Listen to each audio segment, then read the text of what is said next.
nomination to be the United Democratic Alliance party candidate in this year's presidential election with gratitude to the Almighty God, recognition of the significance of this moment, and an acknowledgement of the work remaining and the road ahead to that day that we all look forward to. I will live up to your trust. I shall do my very best to exceed your expectations, and I shall neither stop, nor pause, nor slow down, nor hesitate until what you have asked of me is delivered. Let us take this moment to appreciate and salute those who participated in this exercise. Tracy Wanjiru, a courageous lady still in university, resolved to transcend all the intersecting setbacks and barriers to her aspiration to offer leadership and to make her voice heard. Jeffnel Nyakwama also rose up to meet this hustler moment by emphatically saying and demonstrating that the youth of this country have a place in leadership at every level. These young Kenyans fill my heart with joy and hope. In them, I see myself back in the old days, animated by a vision for change and itching to have a go at leadership. In them also, I see a hopeful future in a country where youth, wealth, name, circumstances of birth, ethnicity, gender, and disability are not considerations nor obstacles to accessing opportunities or realizing aspirations.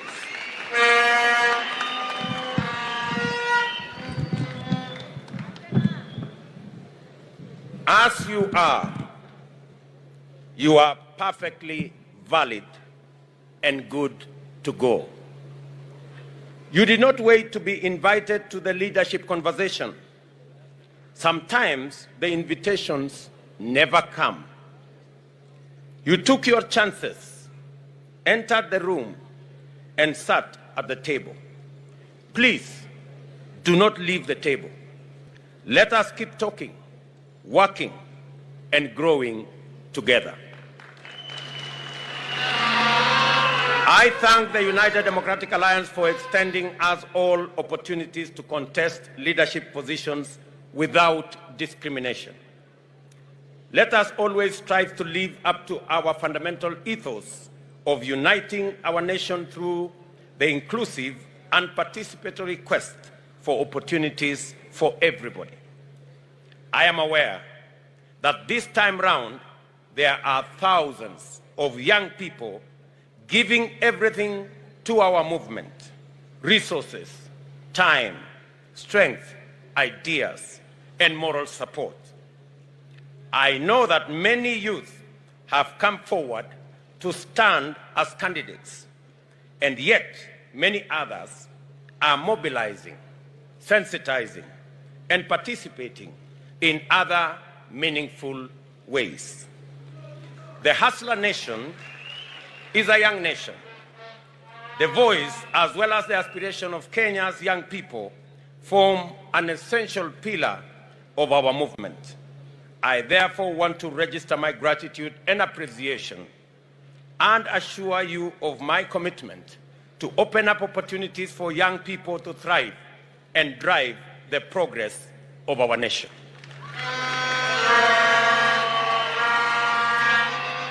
For me, this moment has been long in coming.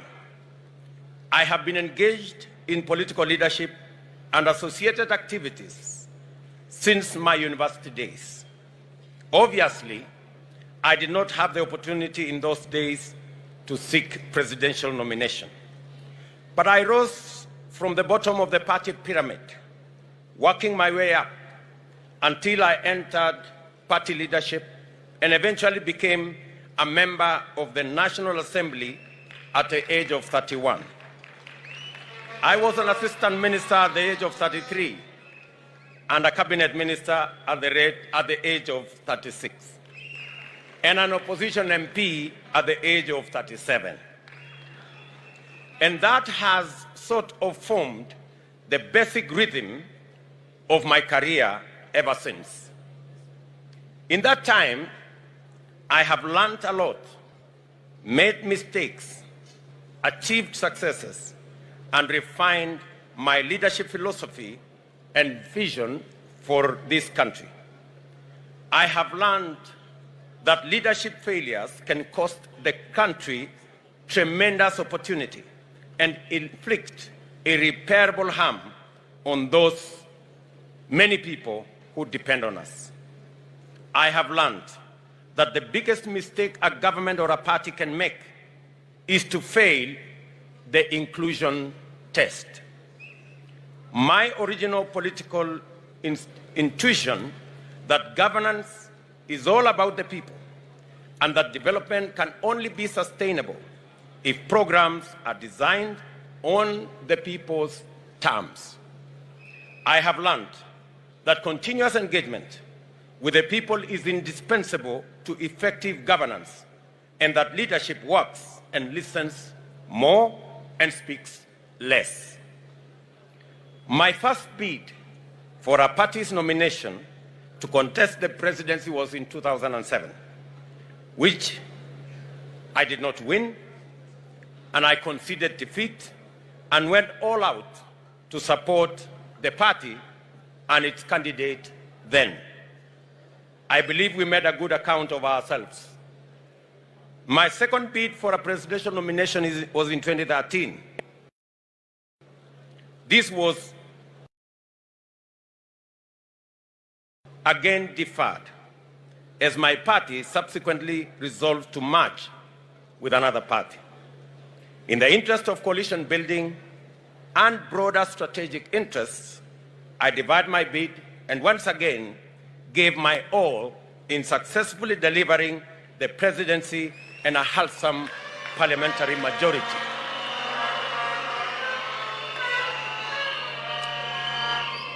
Today, I know without any shadow of doubt that the time has come to represent the hustler nation. The time has come to go all the way to the finish line and secure the place of the hustler nation at the decision-making table.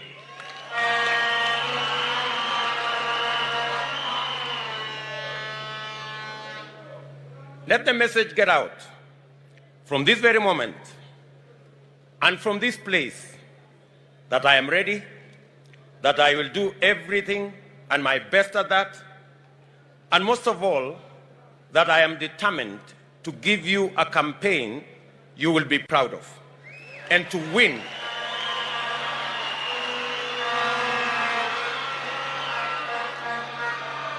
And to win for our party, our coalition, and for the people of Kenya. Let the word reach out to our friends as well as our rivals that we are prepared and we are inspired to do all we can to go to every place and to work with everyone to open the doors of inclusion, opportunity, and enterprise in order to move Kenya to the higher level. After all, this is what hustlers do every day. Let me state a fairly obvious fact. I am the first elected and serving Deputy President of Kenya.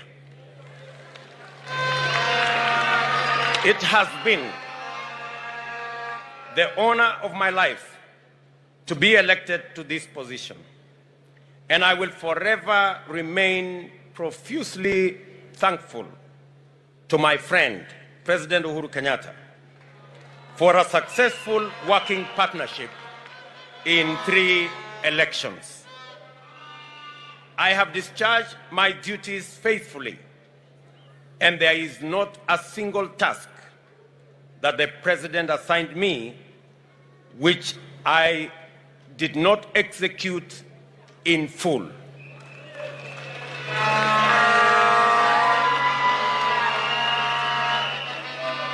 The Jubilee Coalition we formed a decade ago was formed through a covenant to eliminate the politics of hate, division, and ethnicity.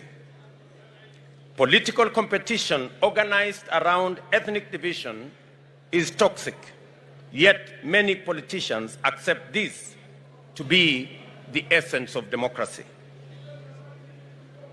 Our covenant formed the foundation of a new approach, issue-based politics, institutionalized through national political parties. We succeeded in demonstrating that democracy does not go hand in hand with chaos, confusion, or instability. We have shown that democracy does not express itself through discrimination, exclusion, division, suspicion, or conflict. In government, we focused on delivering those projects and programs that would enable the state meet the people at their point of need. Therefore, we swiftly transformed the country through unprecedented investments in infrastructure as the springboard to effective, efficient, and sustainable service delivery to all parts of Kenya. As a result, we built a new, modern, 700-kilometer-long standard gauge railway, constructed 10,000 kilometers of new tarmac, and connected 6 million people to electricity. We also set up 150 technical training colleges. The next phase of our transformation was going to be the Big Four agenda, which would leverage these foundational undertakings to ensure that the economic and social rights of Kenyans would be actualized by creating jobs for millions of young people out of school, out of college, and out of our universities. It would also transform agriculture to increase food production and to lower the cost of living and increase money in the pockets of millions of farmers. Big Four would also radically change our delivery of healthcare by rolling out a comprehensive universal health program. This would complete the task of transforming Kenya that we had been assigned in 2013. From 2017, however, the party backpedaled on its foundational commitments, including the founding covenant. The party rejected national, inclusive, issue-based transformative leadership and embraced parochial, ethnic, divisive, and retrogressive politics. It defaulted to tribe as the organizing variable of our politics and governance. It privatized governance and weaponized public policy and institutions. It pursued personal politics of congregating an entitled few to express their individual wishes as community interests and translate their private consensus as national policy. In our first term, we made exceptional progress in setting the stage for national transformation.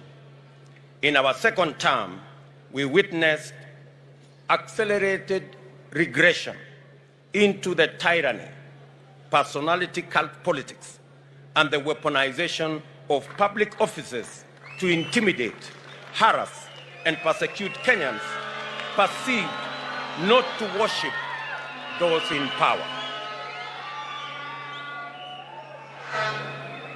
Many large enterprises were destroyed. Many business owners harassed. Many leaders subjected to humiliation, intimidation, blackmail, because their only crime was holding contrary opinions to those holding the levers of state power. A new frame of national unity was engineered in undemocratic and in terms which rationalized grounding and swallowing the whole opposition and the vandalization of the Constitution to accommodate corrupt and dangerous ethnic arrangements.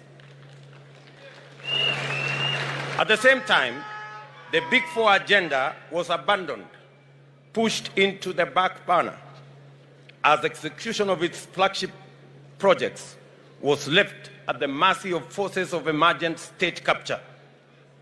Those who remained loyal to our founding vision were shunned, hounded, threatened, and then persecuted. This is how we lost 4 years that would have gifted us with a brilliant blossoming of a beautiful dream which inspired millions of Kenyans in 2013. To his credit, my friend the President did inform me that he needed space to work on his personal legacy as the fourth president. I obliged, and this led to my eventual retreat to the margins of a government that I had participated in forming. The past 4 years have provided me special moments to be able to engage consistently with ordinary people. As Deputy President, I have worked directly with Wananchi, going to meet them in their villages, their markets, their farms, and their places of work, and to have practiced the leadership of listening more and speaking less. All through my political journey, I have believed in walking with the people, listening to them, and doing my best to do what they want, not what I think will be a monument to my own achievements. I have learned that our plush, comfortable, secure offices are inaccessible to the majority of the people who need them the most. As a leader, this is a huge setback because it costs us the opportunity to be useful and effective. These engagements taught me a lot about things I thought I knew. Most importantly, they reminded me the most important question of all: what does the government do, and for whom does it work, and how, therefore, should it work? I was appalled by the intensity of contempt many have for ordinary people and their rejection of any suggestion that their voice matters. I remain sorrowful over the hatred in the language that proudly despises the poor, the struggling, the hurting, the lonely, and the abandoned. Many of us have felt the stinging lash of this contempt, and we all know where it comes from. Behind the shameless deception that national unity is the coalescing of a few leaders to organize their selfish interests in an implacable sense of exclusive entitlement to the privileges associated with state power. This entitlement is the basis for the formulation of a cynical agenda to capture the state and disenfranchise ordinary people for good. That is why we have witnessed the criminalization of enterprise, the marginalization of livelihoods, and many parts form part and parcel of this contemptuous exclusion. We in the Hustler Nation believe that the measure of any society lies in how it treats its weakest and vulnerable members. We work from the bottom up because if we take care of the bottom, we take care of everybody. We want Kenyans to have opportunity to hustle from the bottom up. The top, therefore, must be understood to be everyone's aspiration, objective, and ideal destination. It is not bottom versus up. It is bottom up. It is not bottom versus up. It is bottom up.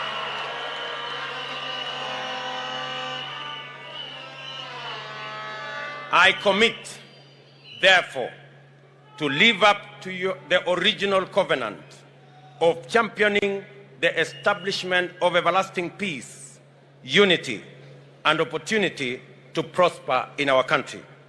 I make this commitment on the understanding that sustainable unity can only be achieved through meaningful political and economic inclusion. The evidence of inclusion is respect for dignity of livelihoods and the creation of space for every vocation, every skill, every profession and talent to flourish and yield a bountiful harvest of prosperity for all our people. At the same time, I reject the suggestion that a united country is one that has no political competition or opposition. Rather, I view the foundation of an inclusive Kenya as one governed by an effective democratic government with robust checks and balances, overseen by a vigilant and responsible opposition and a strong civil society movement. I call your attention to the fact that over the past 4 years, the purchase, compromise, and eventual liquidation of the opposition and legitimate political competition set the stage for an effective state capture.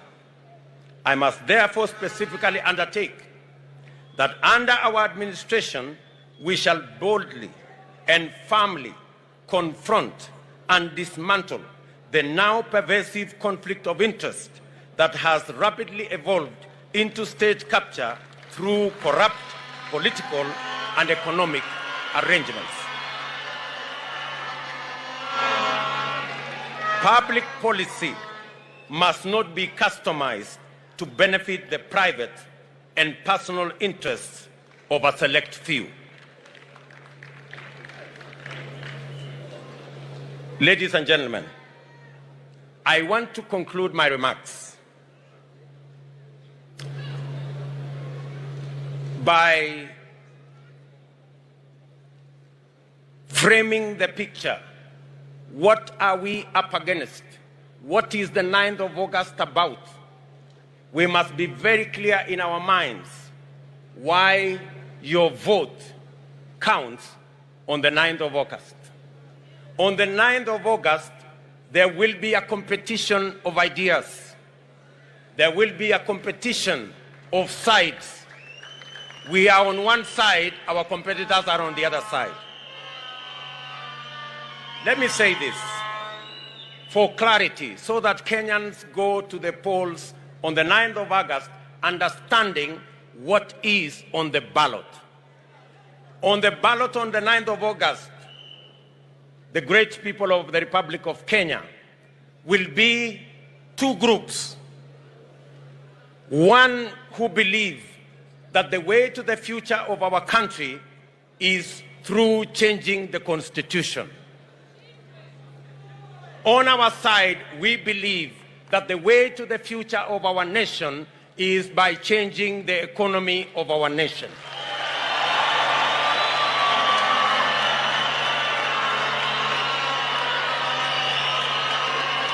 We are seated here. We are assembled here as the United Democratic Party Congress with our friends from ANC and Ford Kenya and Tujibebe and Savina and TSP and CCK and CCM and all the other parties, united by one thing, our belief that the future of our nation is predicated on changing the economy of our nation. While our competitors believe that it is through the changing of the Constitution to create positions for a select few will treat our problem of exclusion, on our side, we believe that we need to change the Constitution to create opportunity, create jobs, create opportunities for millions of young people out of school, out of college, out of our universities, that therein lies the solution to the inclusivity question in the Republic of Kenya. We are very clear that we had this plan in 2017. Unfortunately, the forces who are against the people of Kenya, who do not want to share opportunity, who believe that Kenya is their privilege, who believe they own this nation, they sabotage the Big Four plan because they did not want the young people of our nation to get the opportunity to work and to get the opportunity to do business.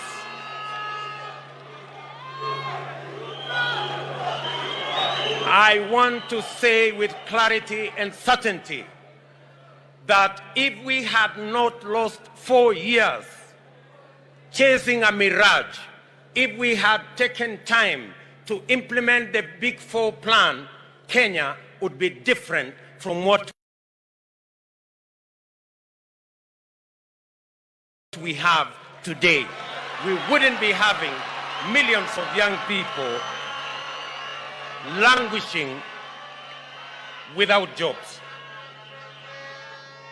While our competitors believe that they will go to the polls so that they can get the opportunity to change the Constitution so that a few people can share power, we are telling them we will go to the polls to elect leadership that is going to create opportunities for empowerment, not sharing power, for the empowerment of millions of citizens of our republic. We want to remind our competitors that 10 million Kenyans today are in a lottery because they have no defined jobs, they have no defined business, they have no access to credit, they have no place to do business, there is no law to protect their enterprises. And we are saying that the opportunity that we have as the people of Kenya is not to change the Constitution to create positions and share power among few people. The opportunity we have in Kenya is to create the opportunity for the empowerment of millions of citizens through jobs, through opportunities to work in their enterprises, in their businesses, and to make sure that our economy works for all Kenyans.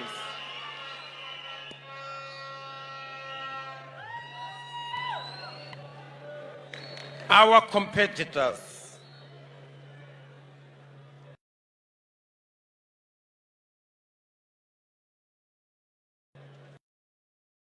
believe that this nation should be about a few people who wield the levers of state power. We are telling them this country is not just about leaders. This country is about 50 million Kenyans.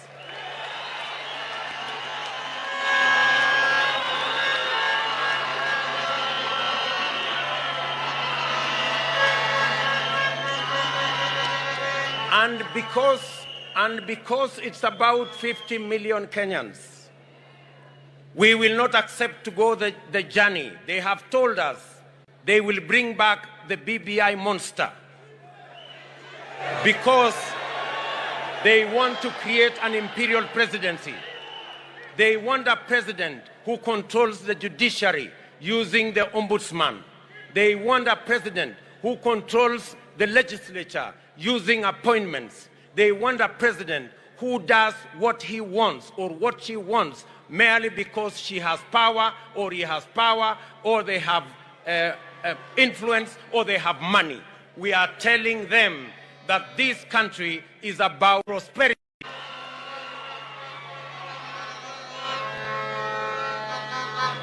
Our competitors believe that this country belongs to those in power.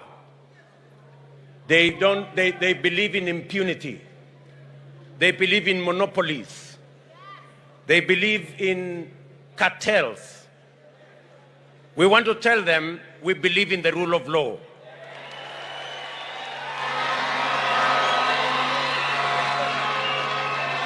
They have weaponized state institutions. They have weaponized the DCI. They have weaponized the EACC. They have weaponized the KRA to run political errands, to dismantle businesses that belong to people who do not worship them. And I want to tell them, this country will change. On our first day, we will free the DCI. We will free the KRA from state capture. We will make sure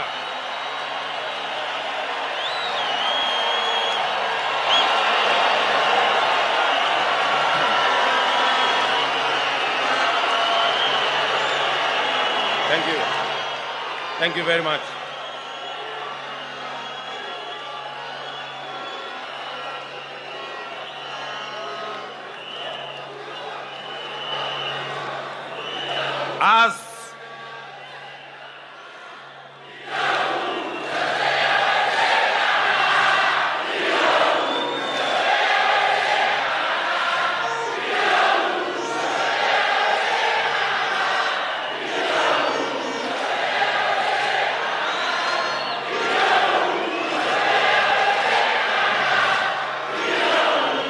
Asante sana.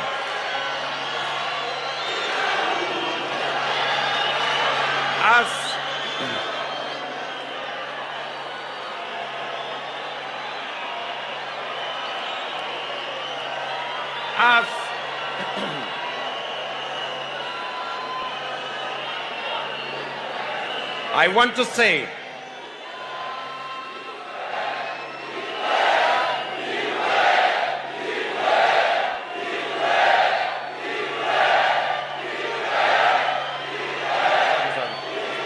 thank you very much.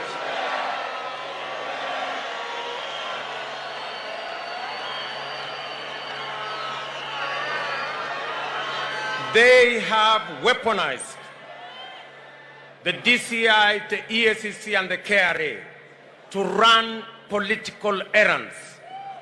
We will professionalize the DCI's office and the KRA for them to discharge their constitutional and legal duty. On the first day, we will appoint an accounting officer for the IG and the DCI, so that going forward, the DCI and the IG will have financial independence and they will never again depend on the office of the president for them to discharge their responsibility.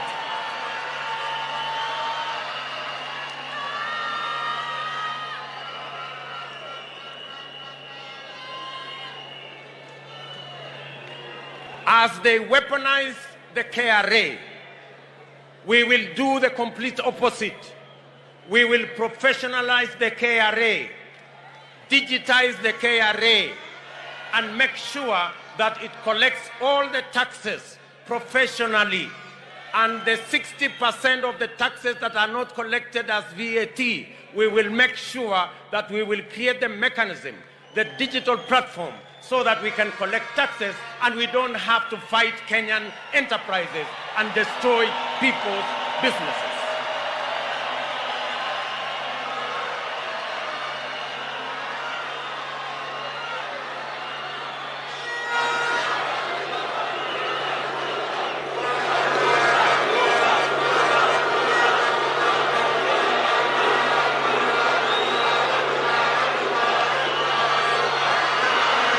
Thank you very much.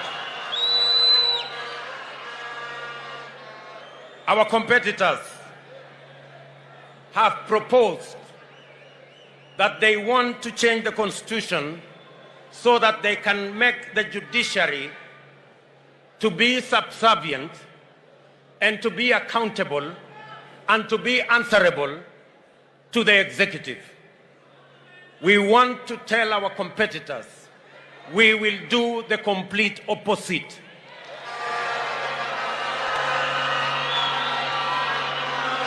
On our first day,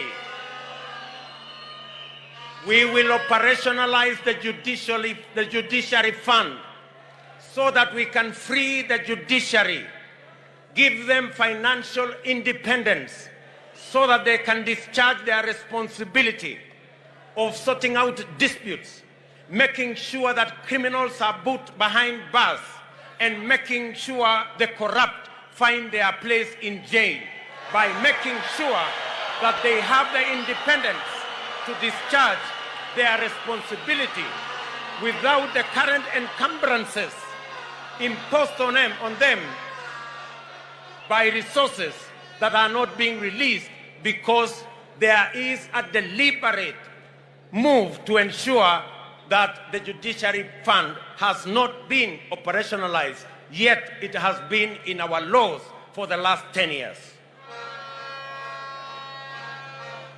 We believe in an independent judiciary. We want the judiciary to discharge their mandate, independent of the executive. We want the judiciary to provide its oversight role over the other arms of government. We want the judiciary that will stand tall and make sure that they discharge their responsibility without encumbrances of matters to do with financial dependence on other arms of government. We want a judiciary that will be truly independent, that does not receive telephone calls from the executive for them to write judgments. We want a judiciary that is truly independent.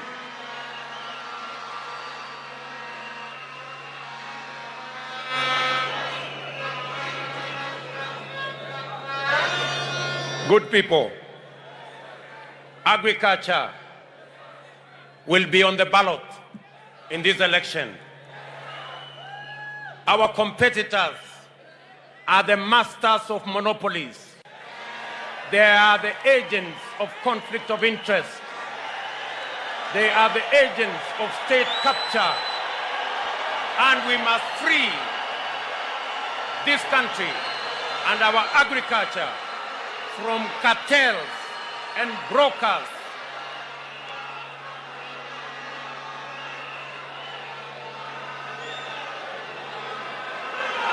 We are telling our competitors that we will deal firmly with conflict of interest. We will deal firmly and eliminate brokers and cartels and monopolies that have taken hostage our agricultural sector. And we will make sure that every farmer has access to quality seeds, has access to subsidized fertilizer, have access to markets, have access to good prices, and they have access to government support so that they can produce food for our nation, so that every farmer can earn a decent earning for their produce, and we can reduce the cost of living and make sure that every Kenyan has disposable income and we can grow our economy, pay our taxes, and stop begging for loans and debts from other countries because we can stand up for ourselves.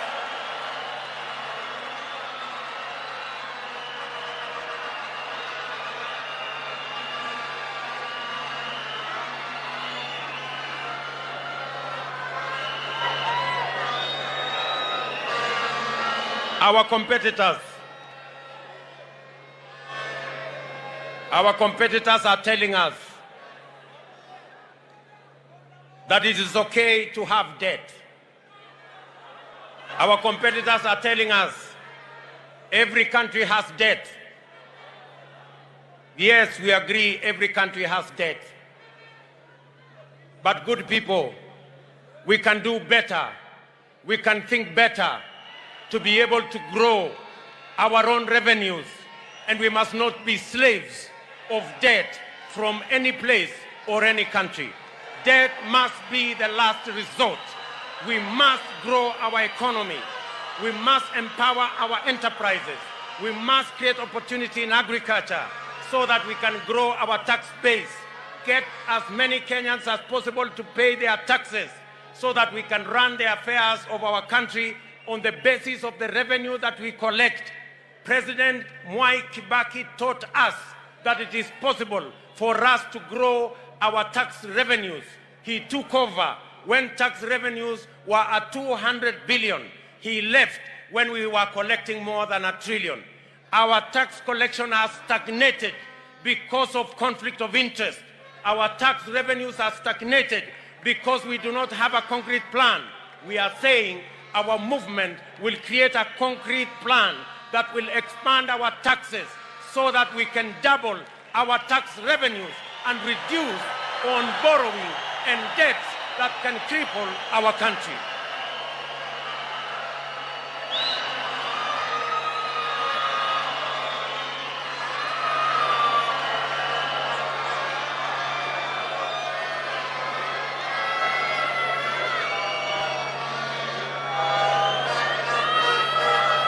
It is tragic that the only thing that I can remember on matters to do with the economy that the handshake has done is to borrow 7 trillion in the last 5 years. It is a tragedy that we must investigate.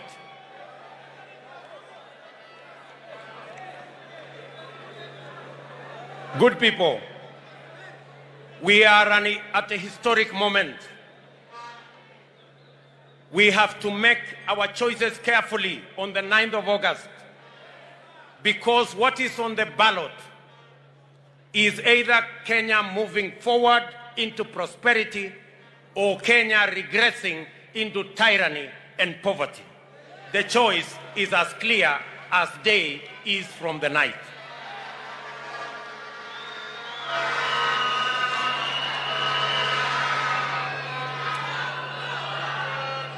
Let me conclude my remarks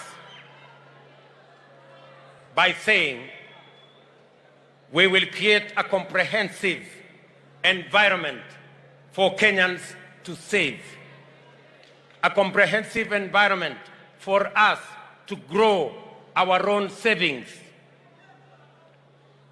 Many countries have their savings in the region of 30 to 40% of GDP.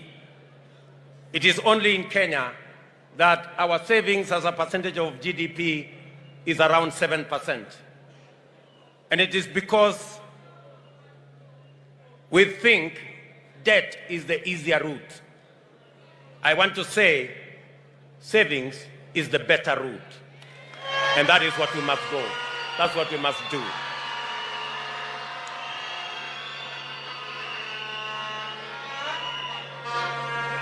So,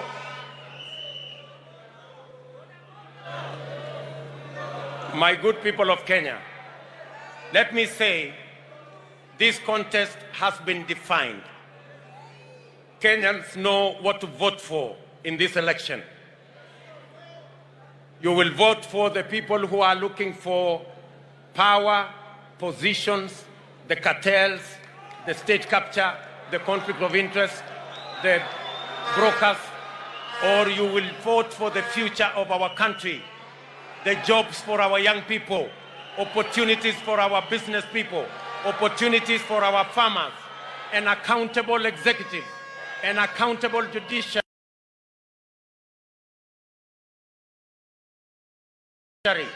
an accountable government.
The weaponization of the DCI, EACC and KRA is not limited to these leaders. It goes to many business enterprises have been crippled and destroyed by a weaponized DCI, EACC and KRA. Today, it is not just the big business. It is not just Humphrey Karaoke's business. It is not Tabitha Karanja and Keroje business. Even the border today are victims of a weaponized fight against people who don't share in the belief of those who hold the levers of power today. And I want to promise them that power is transient and the people of Kenya will overcome. We will not submit to your threats and blackmail. We will not bow to you. We will not worship you. We worship the living God in heaven. We worship no human being.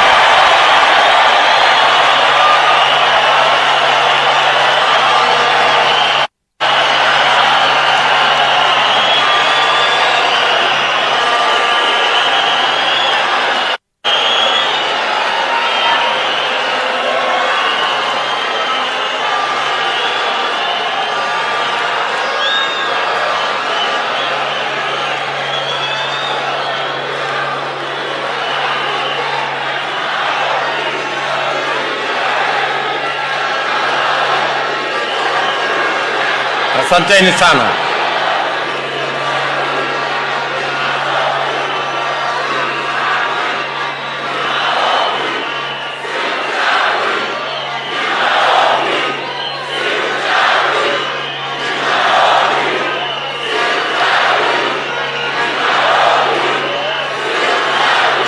Asanteni. Thank you very much. I want to say from this podium, you may have power, you may control the levers of power, but we believe in God, the all-powerful. We submit to God, the all-powerful. We will respect everybody. We will give respect to whoever respect is due. We will give honor to whoever honor is due.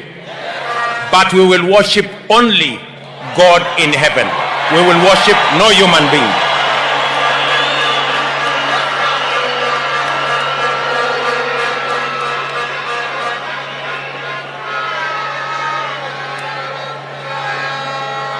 I want to thank you very much for listening to me. I accept this nomination with humility. I commit that I will do my very best to make sure that I don't let you down and that I actualize the aspirations and the wishes of each and every one of you and make your dreams come true. Thank you very much. God bless you. Asante.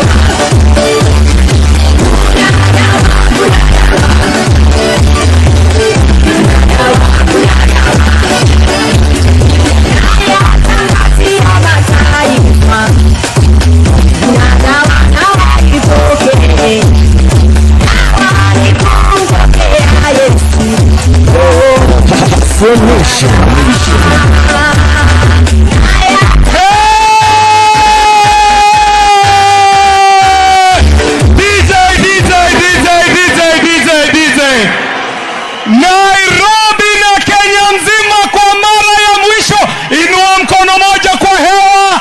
Nataka nisikie kwa Doan kwa mara ya kwanza, sema Igwe! Igwe! Igwe! Your Excellency, the Hustler Nation has nominated you to represent the Hustler Nation in the highest office in the land, and you are now officially our UDA presidential candidate, William Samoei Arap Ruto. Haya DJ, ngoja kidogo sasa. Your Excellency, hapa kuna msanii ambaye alikuja akakuwa mwanasiasa. Wasanii wamesema wewe ni mwanasiasa ambaye atakuwa msanii sahihi. Ladies and gentlemen, performing together with His Excellency William Ruto, I want to introduce on stage right now the one and only X-Ray!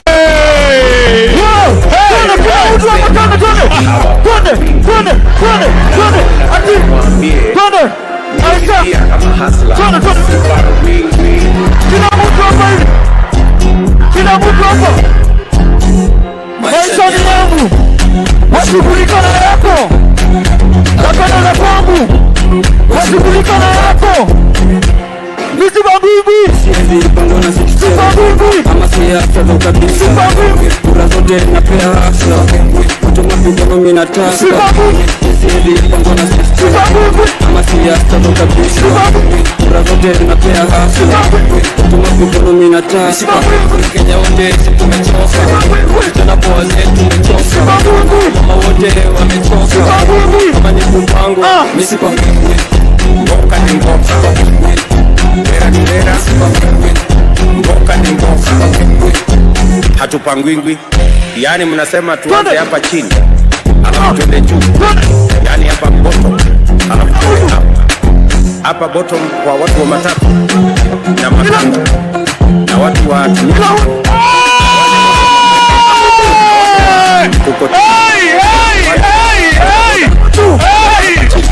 alafu tuende hapa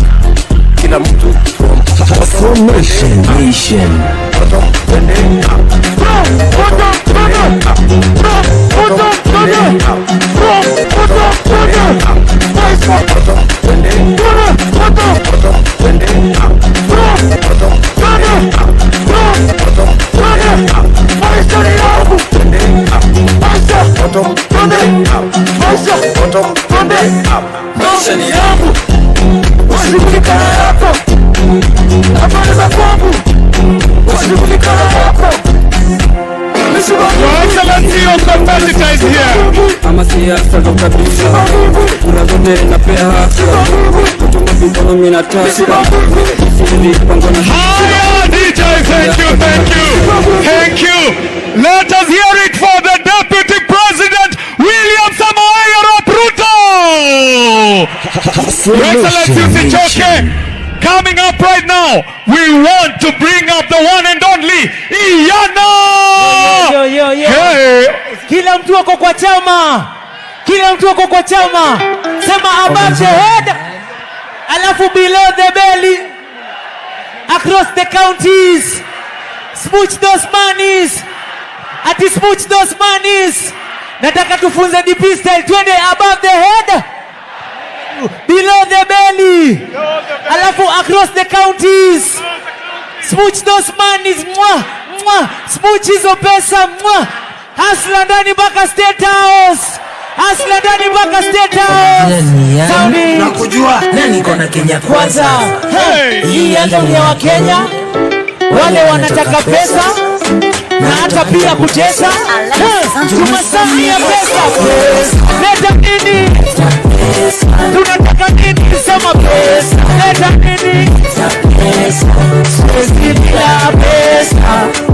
Leta pesa. Leta pesa. Pesa rana chupa mwenyewe. Leta pesa mfukoni. Kila mtu apewe. Pia mimi na wewe.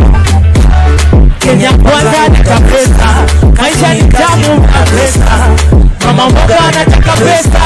Watu wadudu wanataka pesa. Pia wakulima wanataka pesa. Pesa, pesa, pesa. Tukiwa na pesa tutajenga uchumi bana. Tukiwa na pesa hakuna kufuliza bana. Tukiwa na pesa ikibaba sana kidudu wewe. Pesa leta nini? Siwasikii sema leta nini? Ati siwasikii pesa leta nini? Wapi nuri ya nuri? Haya tunapata pamoja above the head. Twende kofia tuweke juu. Kila mtu ana pesa. Kila mtu ana pesa. Twende basi. Sema above the head. Alafu below the bed. Alafu across the counties. Smooch those monies. Smooch hizo pesa. Asla ndani mpaka State House. Asla ndani mpaka State House.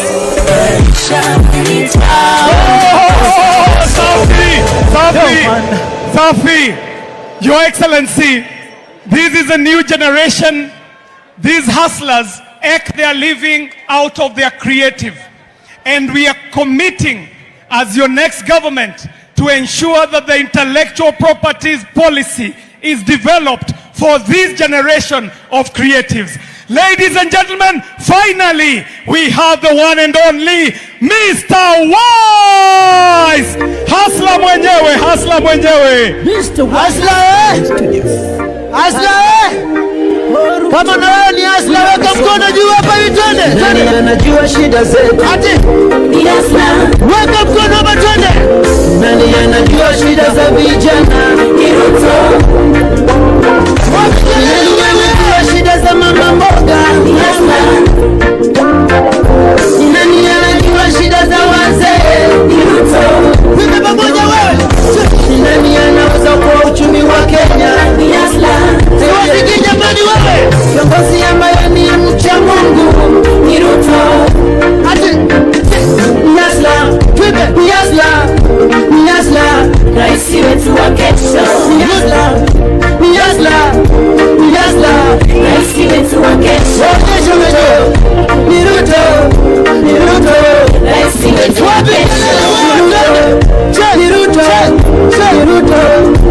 wetu wa kesho.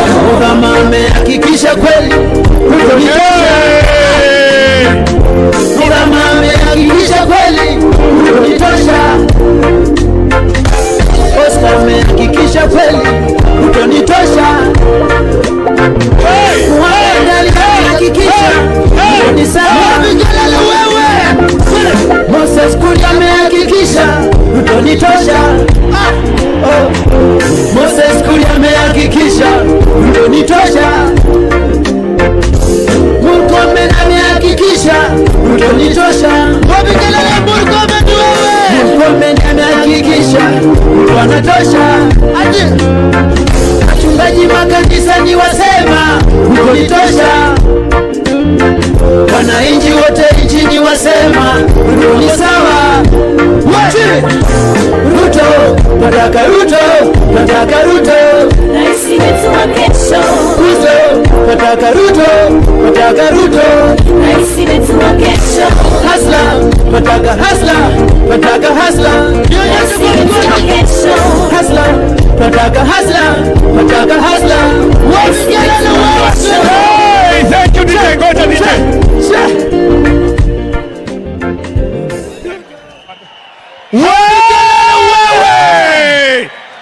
Ladies and gentlemen, performing with X-Ray and Mr. Wise is the one and only Deputy President William Samoei Arap Ruto. Ladies and gentlemen, munakubali revolution imeanza? Munakubali revolution imeanza? Sasa kwanza tuwakaribishe Nairobi, Mheshimiwa Rais akiwa hapo, tumjulishe amefika mji wa wajanja. Hapa Nairobi hatuna shamba, shamba yetu na cash crop yetu ni akili mjanja, fulus na kuchachisha. Na Deputy President yeye ni mtu wa kuchachisha.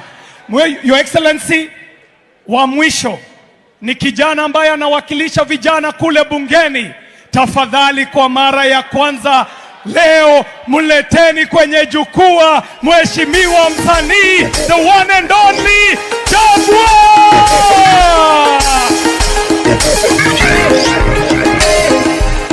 Hey. Weka mkono hivi. Weka mkono hivi. Ama uniweke niishi peke yangu, kwani ninapomwamini weka mkono moja hivi. Ananigeukia dunia nizambishi. Ama uniweke niishi peke yangu, kwani ninapomwamini kila binadamu mwisho ananigeukia. Nitazame nani nimwamini nani? Wananigeukia vigeugeu, vigeugeu, vigeugeu. Wananigeukia namwamini daktari sana amponye rafiki yangu. Wanamweka kwenye life support machine, kumbe aliaga ni pesa na kusanya. Mama mzito anamwamini mpunga, mzalishie mtoto baada miezi 9. Mfunga mtoto nikiazo juu chini ili nivuke boda. Akiazo juu chini ili avuke boda. Wananigeukia. Akiazo juu chini ili avuke boda. Wananigeukia. Akiazo juu chini ili avuke boda. Wananigeukia. Nitazame nani nimwamini nani? Wananigeukia. Vigeugeu, vigeugeu, vigeugeu. Wananigeukia. Nitazame nani nimwamini nani? Wananigeukia. Vigeugeu, vigeugeu, vigeugeu. Wananigeukia. Mwanamwamini katanyo kakura, kakilio hidi leo katatimiza. Baada miaka 5 anarudi na kitambi bila kutimiza. Ninapata kajirani yangu nilimwamini, kufa na kupona nikitoka kwangu naye naingia kusali na bibi yangu. Nikiazo juu chini ili nivuke boda. Wananigeukia. Akiazo juu chini ili avuke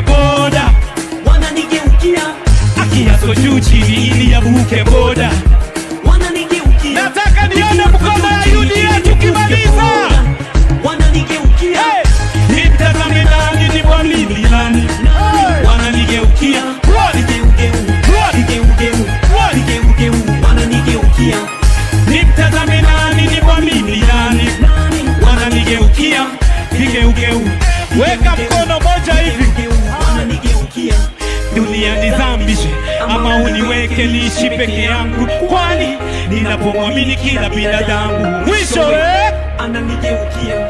Dunia nizamishe ama uniweke niishi. Nataka turuke tukimaliza. 1, 2, twende wote. Bibi yangu na uhuru, na uhuru, wazao wangu, na uhuru, na uhuru, na uhuru, na uhuru.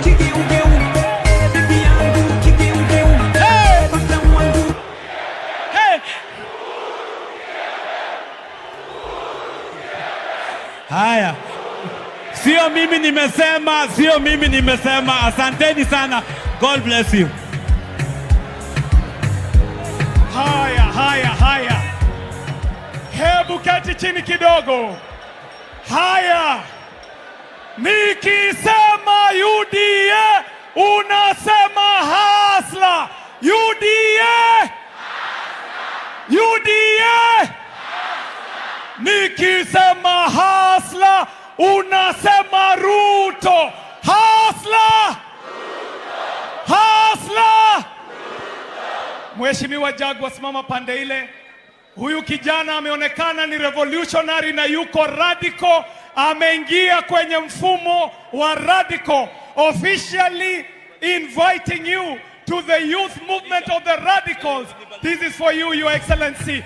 Hata yeye ni radical. Thank you. Haya. 1, 2. Maisha ni kama safari, ni safari, hakuna jua kesho itakuwa. Najiangalia kwa kioo, kioo, najiangalia kwa. Asante sana. God bless you. Haya. Before kabla sijaondoka hapa, hii familia ya Hustler Nation inazidi na kupanuka na kuongezeka. Leo katika uwanja huu, ndugu yetu gavana wa Trans Nzoia, Mheshimiwa akuje gavana wa Trans Nzoia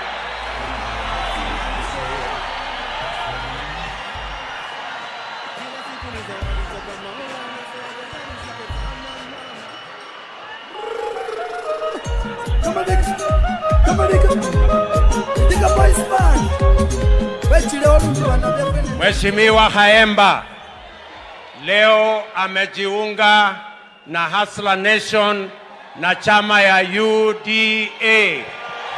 Wapi makofi ya Mheshimiwa Haemba jameni?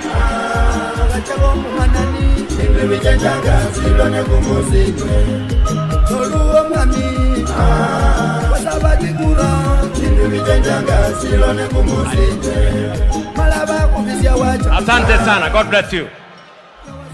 Your Excellency, mahasla wamesema hawatakuachilia. Haya, tuko na ndugu yetu pia mbunge wa Ruiru Mheshimiwa King'ara leo pia amejiunga na Hustler Nation.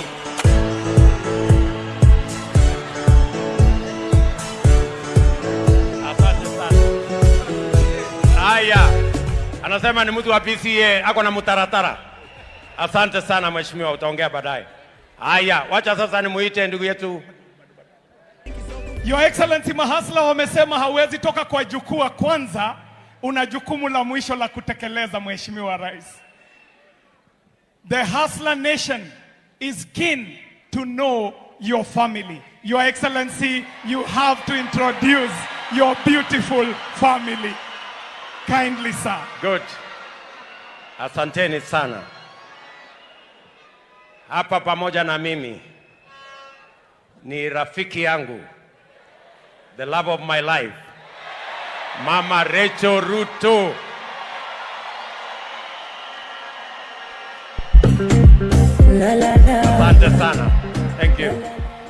Hapa pia tumekuja na watoto wawili ambao wana represent wale wengine. Wapi June Ruto yuko hapo, mpigeni makofi. Na huyo anaitwa Shalin Ruto yuko hapo, asante. I apologize, my son Nick did not get permission from his place of work. He works in a law firm, lakini hakupata permission, ni sawa tu, atakuja siku ingine. Na huyo mwingine hako pupillage, na hawa wengine wawili wako shuleni. Asanteni sana na watakia baraka ya Mungu. Thank you very much. Thank you, Your Excellency. Nikisema UDA, unasema hasla. UDA! Nafasi hii kama mheshimiwa rais anaketi kidogo, ni yeye atatuitia wageni wake, lakini anataka apunge hewa kidogo. Nachukua nafasi hii kwa mara nyingine kuwakaribisha hapa Nairobi, na kama mheshimiwa rais anachukua kiti chake, tujitayarishe sasa kwa sehemu ya hotuba ya viongozi kutoka chama cha UDA. UDA! UDA! Asante. Tunamgoja mheshimiwa rais aketi chini. Wabebe skilo, wabebe wasikie. Wabebe skilo, wabebe wasikie. Wabebe skilo, wabebe wasikie. Wabebe skilo, wabebe wasikie. Wabebe si ujibebe, demu yangu anadai tu matembe. Your Excellency, the President, delegates, and all invited guests, welcome to Nairobi City County. Rais, mji huu wa Nairobi, wakati wa miaka minne ambao imepita, huu ndio ule mji ambao walibomolea watu kukiwa kunanyesha wakati wa COVID. Huu ndio ule mji walibomoa mali ya watu wakisema kwamba ni multi-agency, wakachoma vitu vya wafanyabiashara. Huu ndio mji walitoa watu kwa mabarabara wakifanya biashara zao. Ndio kwa maana Nairobi tumesema tunakubaliana na mfumo wako wa bottom up, kuinua uchumi kuanzia chini kuupeleka juu. Tembea kwa nguvu, Your Excellency. Biblia inakuambia God has not given you a spirit of fear. He has given you a spirit of love, of power, and of sound mind. Ladies and gentlemen, I take this opportunity to welcome the one and only serving Governor Turkana County, Mheshimiwa Josephat Nanok.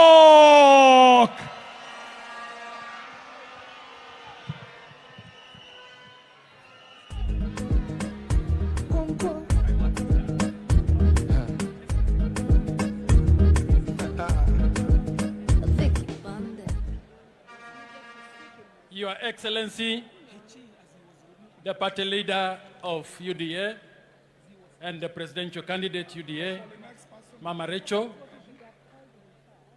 invited leaders, all the delegates of our UDA party, I want to be the first one to congratulate you for giving William Samoei Ruto the mantle to go into the elections of 9th of August as a candidate for UDA. And we will pray for him to take up, do his campaign. We provide support to him and make sure that he becomes the 5th president to be able to realize the dream of the bottom up that is going to support all the millions of hustlers in this country. So thank you so much, sir. Because of time, there are many leaders here who will have wished to speak. It will not be possible. However, There is going to be a number of leaders whom will give the opportunity to speak. We will restrict it to 2 minutes each. So when you come here to speak, please be specific, be to the point, and stick to the issues that we have been discussing within this hall. As the Director General of the William Samoei Ruto presidential campaign, we will work closely with all the party delegates, with all the party supporters, in all our 45,000 polling centers, in all our 290 constituencies, in all our 1,450 wards, to make sure that we have delivered the vote, we have mobilized people to vote, we have protected the vote. Shortly, we will be launching a Protect the Vote campaign that is going to involve all our supporters across the country, that is going to assist William Ruto mobilize the voters, because we want him to implement the bottom-up policy. We want him to implement the policy that touches the hearts of people. So we will work with you from now until election day, so that you are aware about his campaign, you are aware about where he's going next, you are aware of what he is saying, and what all the other leaders who are working with him in that campaign will be doing towards actualizing our dream of making Kenya move to the next phase of an economic revolution that benefits the bottom, that lifts all boats, that makes sure that Kenya moves forward united and prosperous. I will quickly move to begin with the leaders who will speak, representing different parts of the region. And I will begin with Senator Kindiki. You have 2 minutes. Following him, and they should come near the stage, is Honorable Duale, Honorable Alice Wahome, and Governor Salim Muvuria, in that order.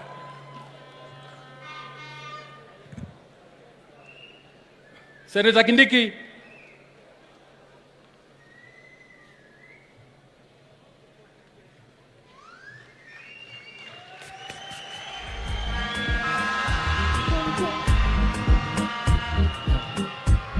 Haya, nikisema harambee mnasema UDA harambee.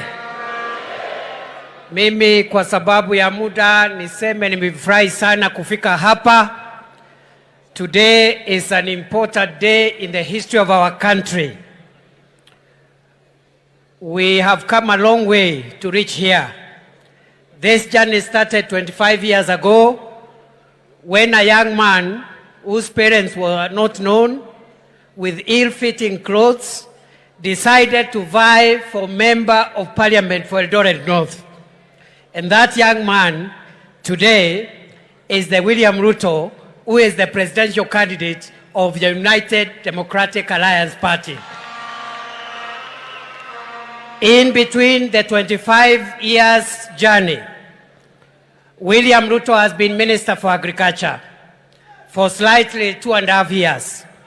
In those 2.5 years, he made the prices of fertilizer at 6,500, and he was able to drop it to 2,000 shillings per 50-kilogram bag. During the 25 years journey of William Ruto in the political landscape of our country, he became Minister for Higher Education at a time when young people were spending 2 years between high school and university. And in a period of 1.5 years, he was able to reduce the university admission waiting period from 2 years to 6 months.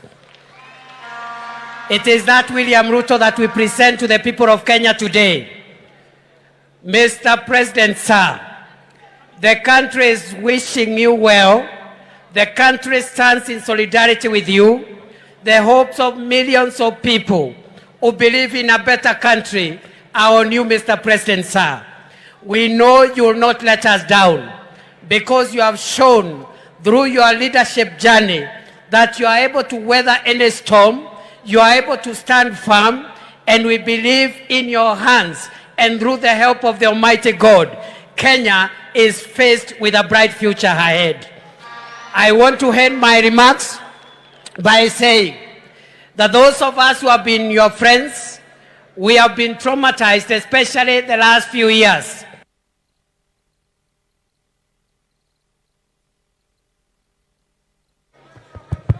And the source of our trauma has been from our own party. I want to assure you, Mr. Deputy President, the remaining 4 months of this journey will work with you. And I want to advise your competitors that they are in for a rude shock because, as you have reminded them, you do not fear anybody, and I want to ask you to stand firm. May the God who orders the affairs of the universe be with you as you give hope, inspiration, and prosperity for our country. God bless you. God bless Kenya. Wow, makofi ya Mheshimiwa Kindiki. Ladies and gentlemen, before the next speaker, we shall have the Secretary Generals of the visiting parties to come and introduce their members. I want to call up the Secretary General of the ANC party. And as he comes up, tafadhali nikitaja jina unampigia kelele. Tuko na maseneta hapa, tuko na host senator, super senator Johnson Sakaja. Tuko na Susan Keheka. Tuko na Senator Kithure Kindiki, Senator Kimani Wamatangi, Senator Cleophas Malala, Senator Irongo Kangata, Senator Millicent Omanga, Senator Falhad Aiman, Senator John Kenywa, Senator Anwar Loitiptip, Senator Aaron Cheriot, Senator Samson Cherargei, Senator Naomi Wako, Senator Isaac Moora, Senator Mithika Linturi, Senator Dr. Langat Christopher, Senator Kipchumba Murkomen, Senator Waembu, Senator Njeru Ndwiga, Senator Stephen Lelegwe, Senator Petronila Were, Senator Super Senator Moses Masika Wetangula pia yuko ndani ya nyumba. Ladies and gentlemen, the very youthful Secretary General of the ANC party.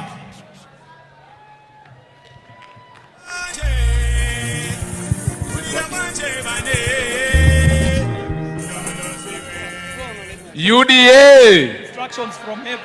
More energy. UDA. Kazi ni kazi. Thank you very much. Your Excellency, Dr. Samoei William Ruto, the Deputy President of the Republic of Kenya, and the newly unveiled presidential candidate for UDA, Your Excellency, Mama Rachel Ruto, our first lady in waiting. Your Excellency, Mheshimiwa Musalia Mudavadi, the party leader ANC, party leaders present, including party leader for Ford Kenya. I can see Governor Kabogo, I can see TSP, I can see Moses Kuria, CCM, na wajumbe wote wa UDA, hamjambo. Hamjambo. Asanteni sana. From the ANC party, we have come here to celebrate and congratulate UDA party upon this very, very momentous occasion. And I want to thank my party leader, His Excellency Wycliffe Musalia Mudavadi, for guiding us into the right side of history. The side of justice, the side of equality, the side of inclusion, opportunity for all, regardless of your first name or your father's name. This is the side of majority of Kenyans. The side of the people. They say the voice of the people is indeed the voice of God. And so we have accompanied our party leader from all over the country to come and celebrate with you. We have with us Honorable Isa Timami, makofi kwake. We have Honorable Margaret Itongai, makofi kwake. Honorable Kasim Tandaza. Our national chairman, Honorable Kevin Lunani. Unasimama, unawave. We also have Super Senator Kilofas Malala. We have Honorable Sakwa Bunyasi, Member of Parliament. Honorable Alfred Agoy, Member of Parliament. Honorable Agest Kagesi, Member of Parliament. Honorable Beatrice Adagala, Member of Parliament. Honorable Professor Mkwa Anangwe, former Minister. Honorable Salim Busaid from Lamu. Honorable Sanyo Ore from Marsabit, running for Governor. Honorable Joseph Kiangoi from Nyamira, running for Governor. Ambassador Roba Maina, running for Senate in Laikipia. Honorable Obadiah Ezekiah from Kwale. Honorable Rabarakwe from Marsabit, and many, many others. We are very proud to be associated with you, Your Excellency. We congratulate you. And if there is anybody out there who had any doubt who is the next President of the Republic of Kenya, today is your answer. God bless you all. Thank you very much.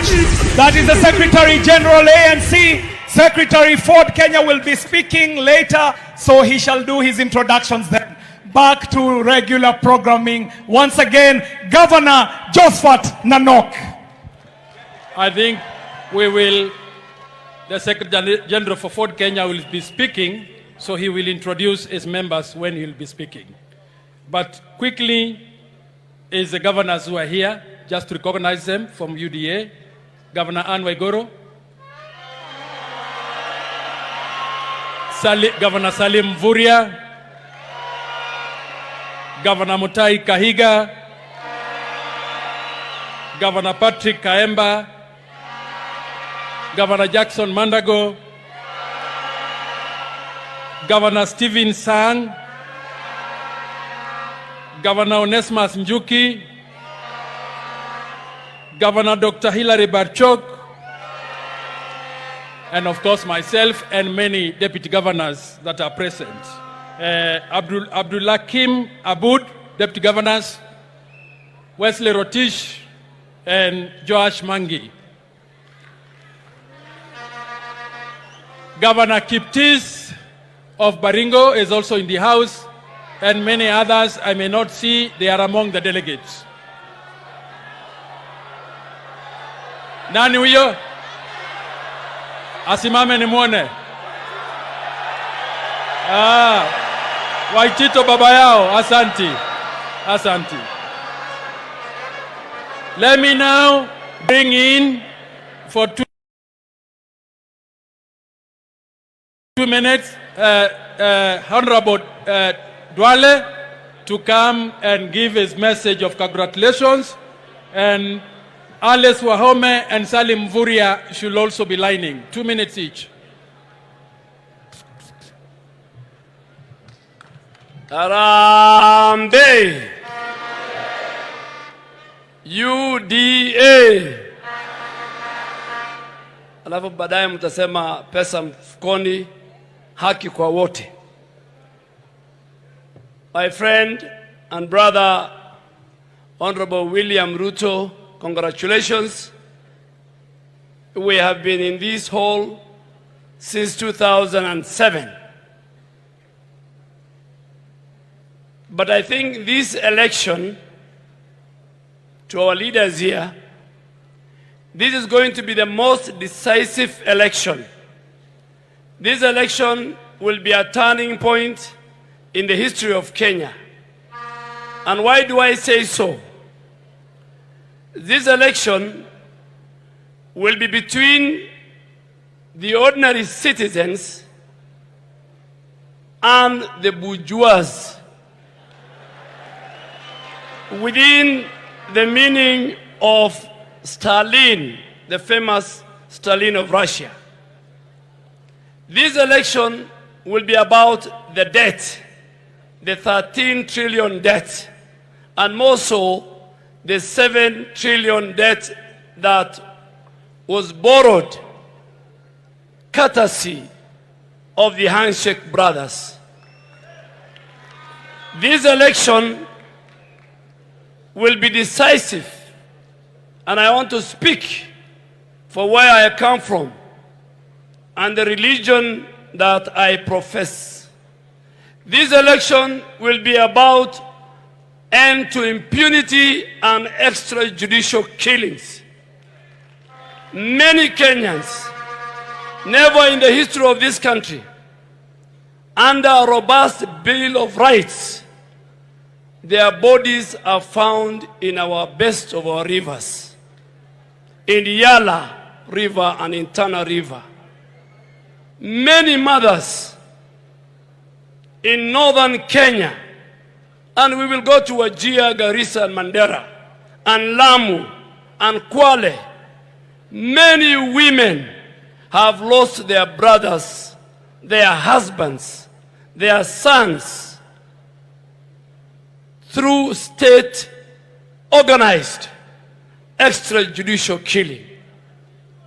This government that we are going to form must stop and must protect the lives of innocent Kenyans. This election is going to be about protecting the 2010 Constitution. This election will be about those who tell us that for you to ascend to public office, your father and your family must have a history. This election will be very, very decisive because for the first time in our country, a sitting deputy president was humiliated both in his personal capacity and in the office that he holds that the Constitution created. And I want to thank the framers of the 2010 Constitution that insulated the office of the deputy president. If that was not done, today William Ruto will not be sitting here as the deputy president of the Republic of Kenya. Let me make one confession, because confessions must be made and confessions must be stated. I was the best friend of President Uhuru Kenyatta and his deputy. And I remember one morning, in one of the most rare parliamentary groups in State House, that the president engaged me, and he engaged me on his relationship with the deputy president. And he convinced me. Si lazima tutoboe. The president, for the first time in that morning, we had a 45-minute talk, man to man. And the president told me for the first time that there's something called split loyalty. That, Honorable Duale, you are the best of my best. You have delivered your duty as the first majority leader. But the problem is that you are a friend to William Ruto, and that we have completed the purge of the leadership in parliament. We have sorted out Murkomen and his team and Susan. We have sorted out Ichungua and his team in the National Assembly. But I have been told, because of your split loyalty and friendship with William Ruto, the snake is still, the head of the snake is still in parliament. And I had only one answer for President Uhuru Kenyatta, my very good friend. I told him I'm a man of God and I'm a Muslim and I have walked a long journey with William Ruto. I am ready to take a walk from your administration. I am ready to take a walk with the coveted constitutional office of the leader of majority than me being involved in your politics of deceit and betrayal and backstabbing. I shook his hand and we went and walked to the parliamentary group. I will give you more when you get an opportunity to read the book that I'm about to complete.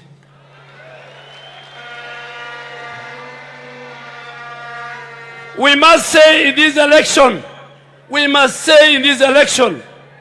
that we are tired of politics of deceit, of betrayal, by more so those who occupy the highest office in our land.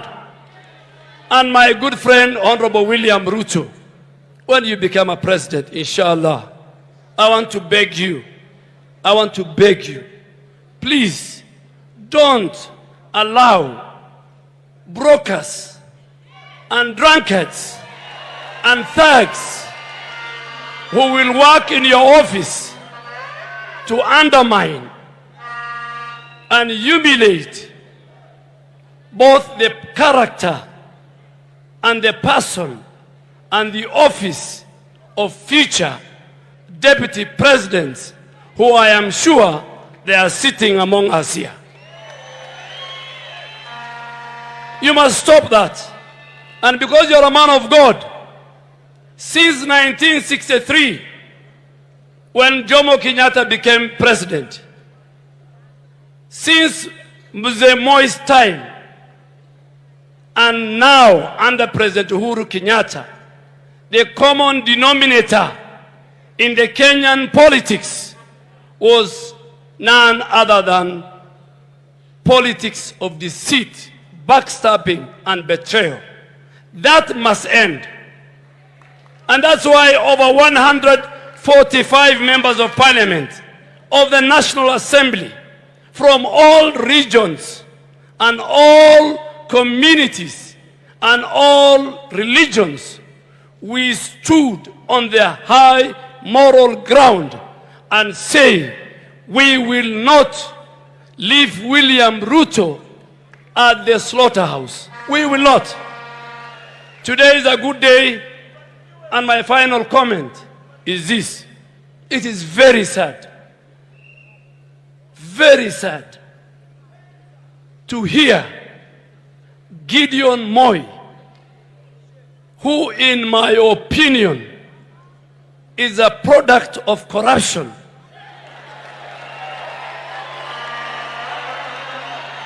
who in my opinion, not the opinion of the people of Kenya, who is a product of corruption from the day he was born to now, is trying to give us a lecture and a scheme of work on how to fight corruption.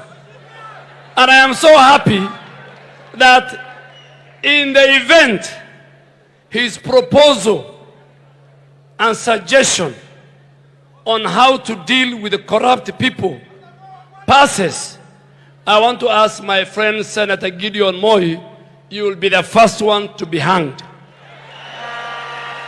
Thank you very much. God bless you all.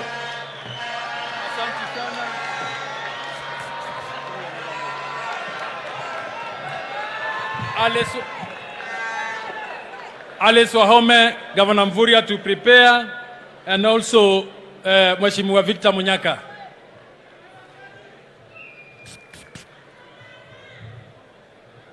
Nani kama mama? Hello? UDA,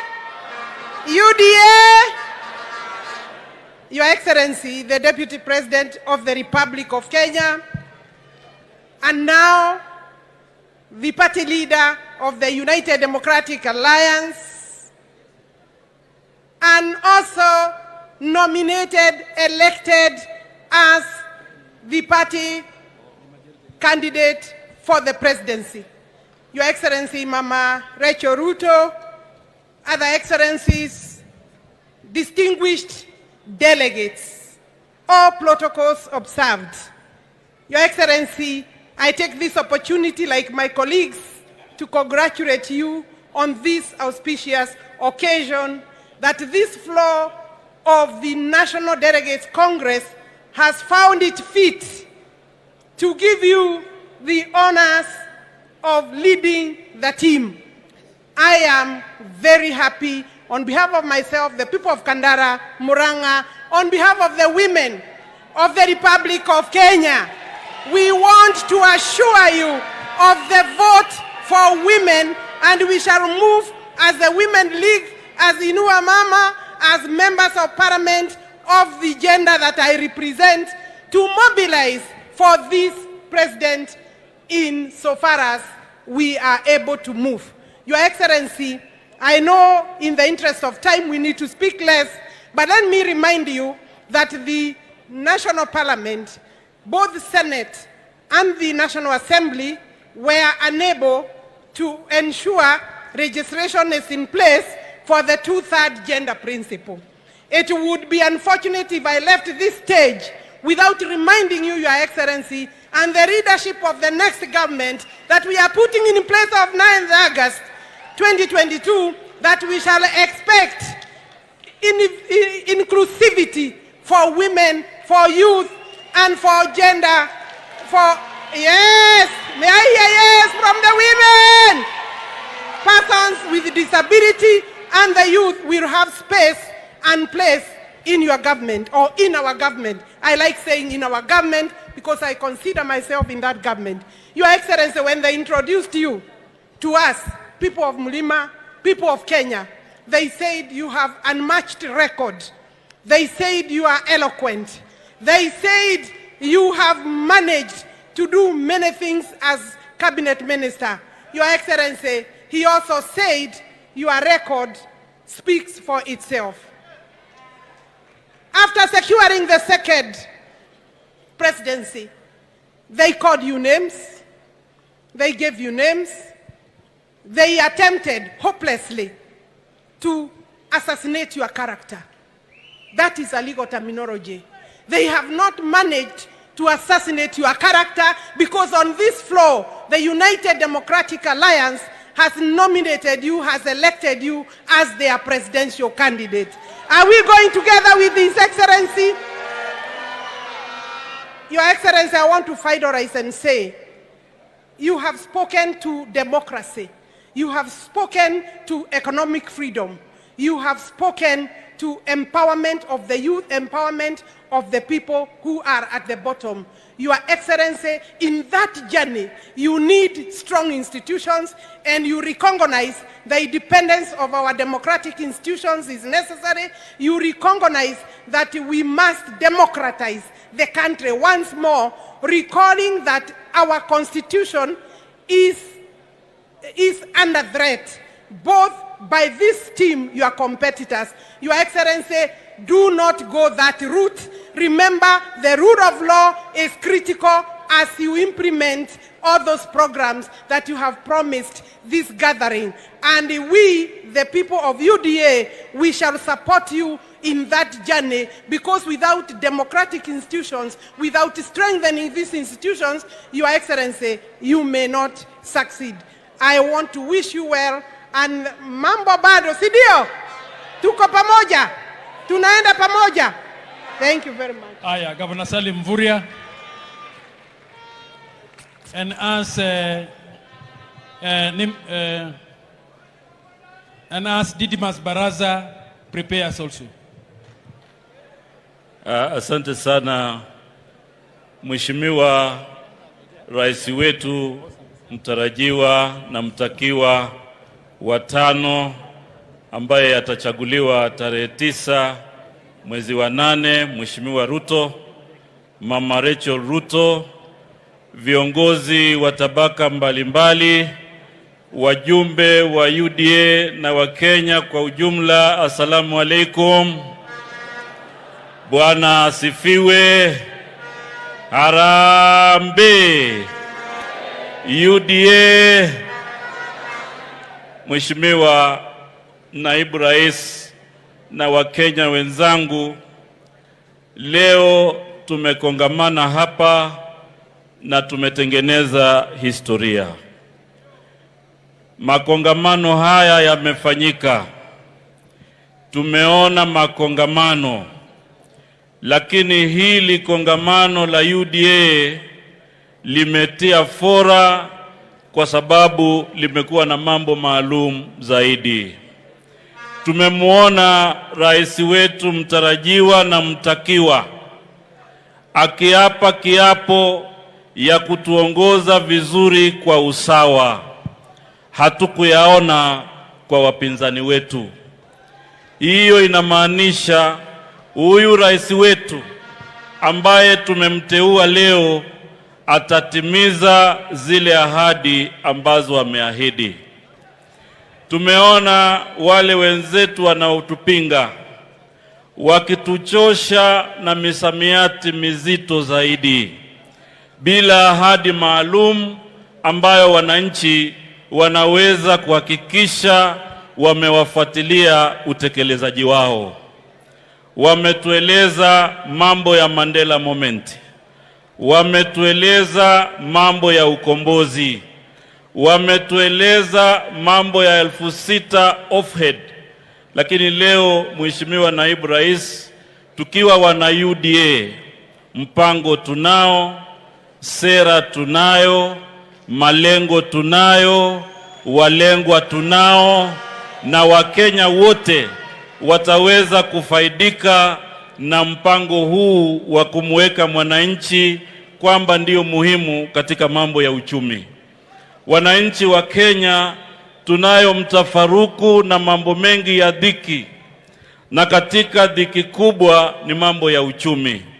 Kwa hivyo tukisimama hapa, tunawaomba Wakenya wote waweze kumuunga mkono Mheshimiwa Ruto na Kenya Kwanza, ndiyo uchumi wetu uweze kuhakikisha kila mwananchi anaweza kujitegemea maisha yake. Sisi ambao tunatoka mwambao wa pwani tuna matumaini makubwa na uongozi wako, kwa sababu tunajua kupitia uongozi wako zile kazi zote zinazofungamana na bandari ya Mombasa zitaweza kurudishwa kwa wananchi wa pwani. Tuna matumaini makubwa kwamba yale mambo yote ya mashamba na dhiki ambayo imepata wananchi wa pwani, haki na usawa itaweza kutawala, kwa sababu tunawafahamu hata wale wapinzani wetu wakisimama kule pwani watazungumza mambo ya shamba, lakini tuko na track record yao wakiwa serikali ya nusu mkate. Tunajua walikuwa na nafasi ya kusuluhisha, lakini hawakusuluhisha ya wananchi, walijisuluhishia wao kujipatia mashamba. Kwa hivyo, Mheshimiwa Rais mtarajiwa, Rais mtakiwa, tunakuhakikishia kutoka Vanga hadi Kiunga tutakuunga mkono. Kutoka pwani hadi bara tutakuunga mkono, kwa sababu unazungumza lugha ya wananchi, unazungumza mambo ya kipaumbele kwa wananchi.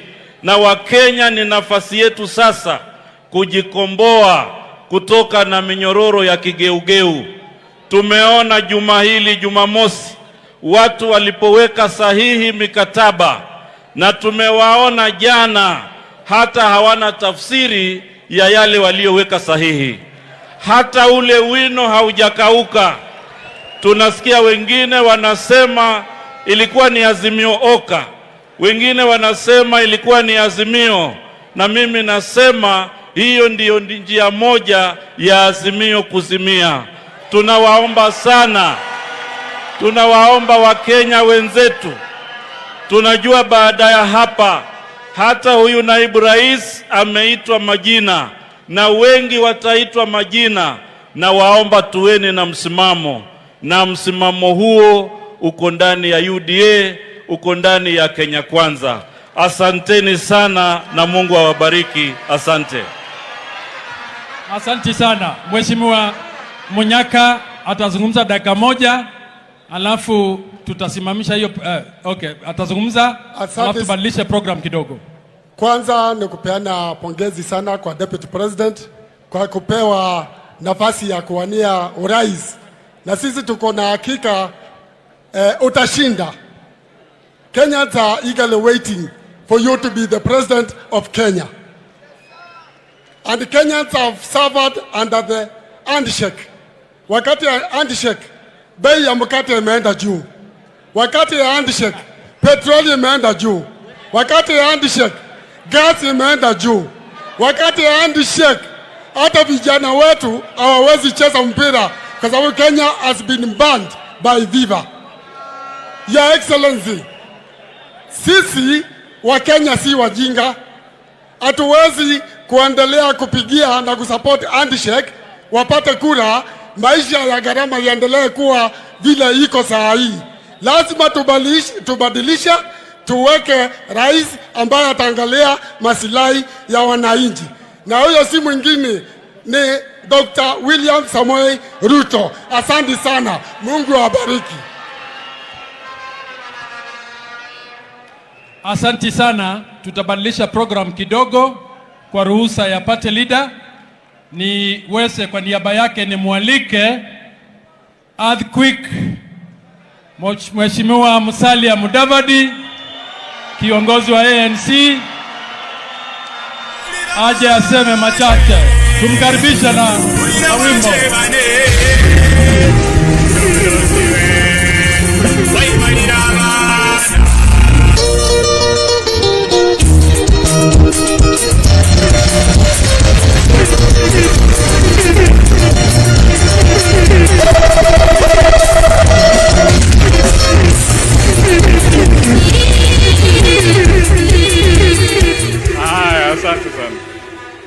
Asante sana DJ.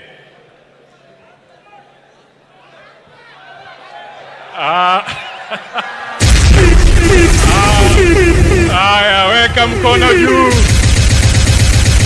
Singiza. Earthquake. Earthquake. Earthquake. Earthquake. Asante sana. Asante sana delegates wa UDA. Ndugu Deputy President, Madam Rachel, ndugu zangu wa siasa na wanasiasa wote ambao wako hapa na wale wanatusikiza kutoka kule. Mwanzo, ndugu yangu Deputy President, nataka niseme hongera.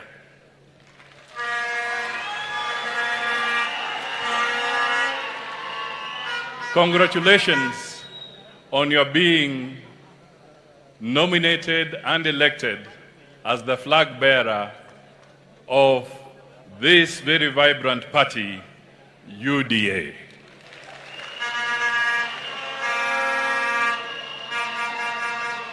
Your team has done a wonderful job. The party members have done a wonderful job. The party members have stood for Kenyans and with Kenyans. Jambo la pili, Madam Rachel, wacha nikuambie, your husband has spoken well.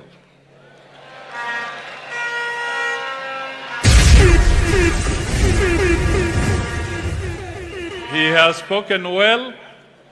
He has spoken to our hearts. He has spoken to Kenyans. And he has spoken to all men and women of goodwill in this country.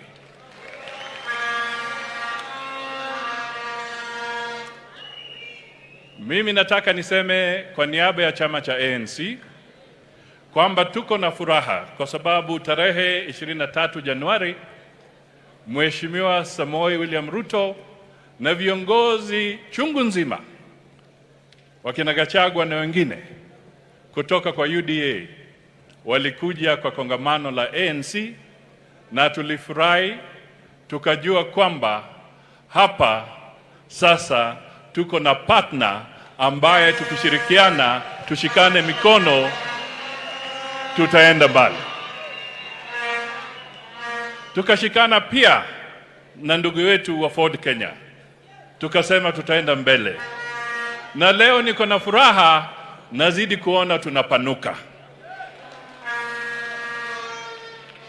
Sisi tumekuja pamoja vile Deputy President alieleza, kwa sababu tunataka maisha ya Wakenya ibadilike. That is the primary objective of coming together. We came together because we want food to be affordable. We came together because we want the Kenyan dignity to be restored, because he or she can pay school fees for their children. We came together because we want justice in our country. We do not want justice for the rich and a different justice for the poor. We want equal justice for all. So we are here to say we stand in solidarity with the decision that has been made by the UDA party in putting forward their best foot forward today as their flag bearer for the position of presidency in the Republic of Kenya. Ndugu yangu, Kenya is facing challenges. The economy is one. The Deputy President has talked a lot about the shortcomings of governance in this country, whether at the judiciary level or other institutions. He has spoken, and he has spoken nothing but the truth. We must send a clear message that we intend as partners katika Kenya Kwanza, working hand in hand to make sure resources of this country shall be utilized as they should be utilized in accordance with the Constitution and for the direct benefit of the people of Kenya. The President of Kenya must be there to serve all. The Deputy President has said the big businessman and industrialists creating jobs must be protected. But he has also said, in equal measure, the young and the budding business must also be supported and protected. Who else do you want to work with? Who else do you want to work with? Munataka mfanye kazi na nani? Munataka mfanye kazi na nani? Munataka mfanye kazi na nani? Haya. Sasa nataka tena niwaulize. Kuna wakati the late Kamotho nadhani ama wengine hapa Saitoti akisumbuliwa hapa Kasarani. Silikuwa hapa? Hapa. Na wakasema Kasarani? Kasarani? Kasarani? Leo tumekuja hapa kuambia tunataka tuoshe hiyo kisirani ili Kenya iwe sawa na usipate serikali ama kiongozi ambaye atadhulumu wengine kwa sababu yeye yuko kwa mamlaka. We want this message to go out. We want leaders who will show humility and respect for others. And we want leaders who will not betray others. Finally, tuko na agenda kubwa ambayo inatuweka pamoja. Kuna agenda ya uchumi, pia kuna agenda ya kisiasa. Kuna mambo mengi, sera nyingi. Na katika Kenya Kwanza, tukiungana na UDA, tunataka sera zetu zijumuishwe, hatimaye tuwe na manifesto moja ambayo ni ya Kenya Kwanza, ambayo itakuwa imetuweka sisi sote pamoja, na tuende na hiyo na inshallah tarehe 9 mwezi wa 8 mwaka huu serikali itakuwa ya Kenya kwanza, na tarehe 10 itaanza kuhudumia Wakenya vilivyo.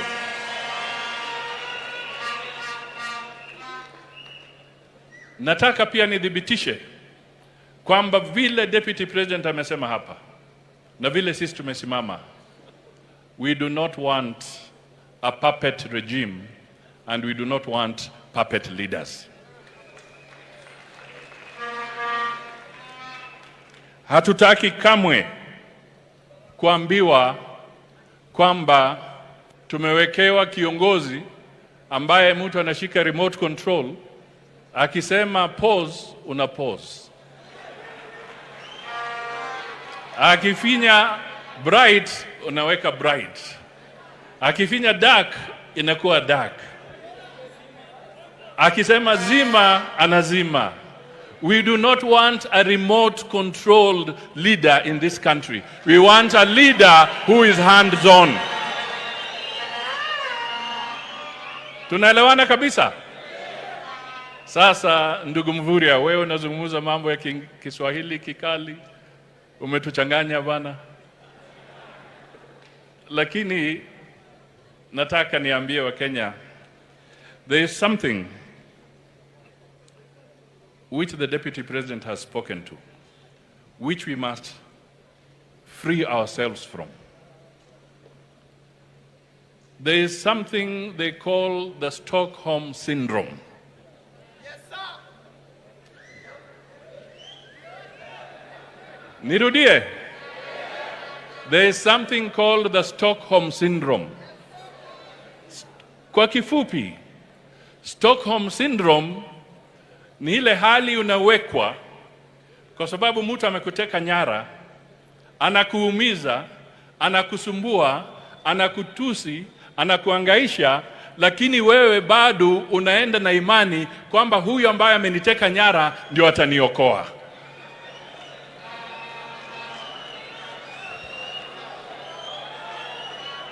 Tunaelewa kabisa? Mimi naungana na Deputy President. Tuondoe wa Kenya katika kwa hiyo hali ya Stockholm Syndrome ya kufikiri kwamba wale ambao wana uwezo, wana mamlaka ambao wamepewa, wakitufinya, wakitusumbua, ati hao pia ndio watatuokoa. La, sisi wenyewe tujiokoe tarehe 9 mwezi wa 8 kupitia kwa kura, tuambie wa Kenya tumejiokoa. Tunaelewana kabisa? Zungusha mkono. Zungusha mkono. Earthquake! Earthquake! Earthquake! Asante sana.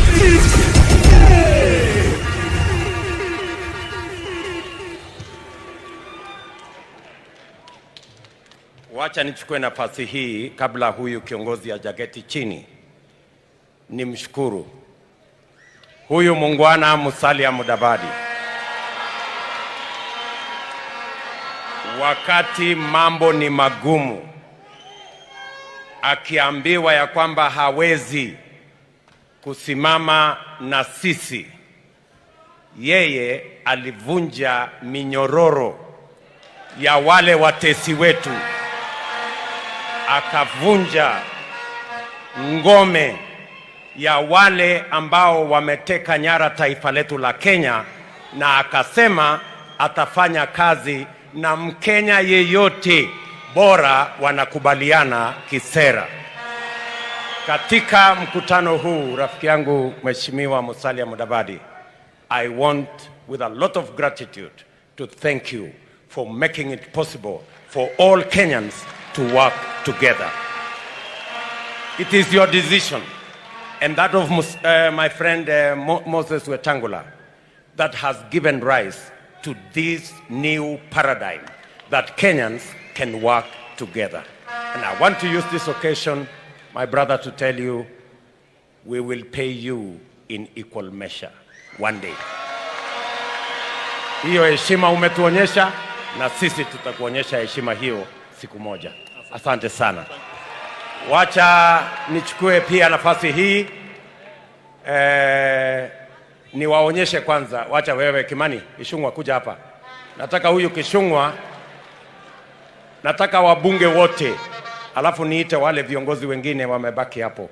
Nataka all our members of parliament, wewe Kimani, nataka uwatambue kila mbunge, wasimame. Nafikiri sijui watafanya namna gani.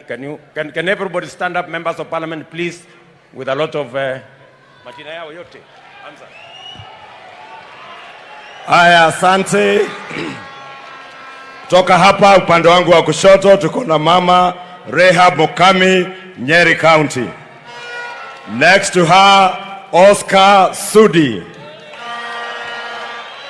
Na Mheshimiwa wa Ruiru ambaye amejiunga na sisi siku ya leo, Mheshimiwa Keng'ara.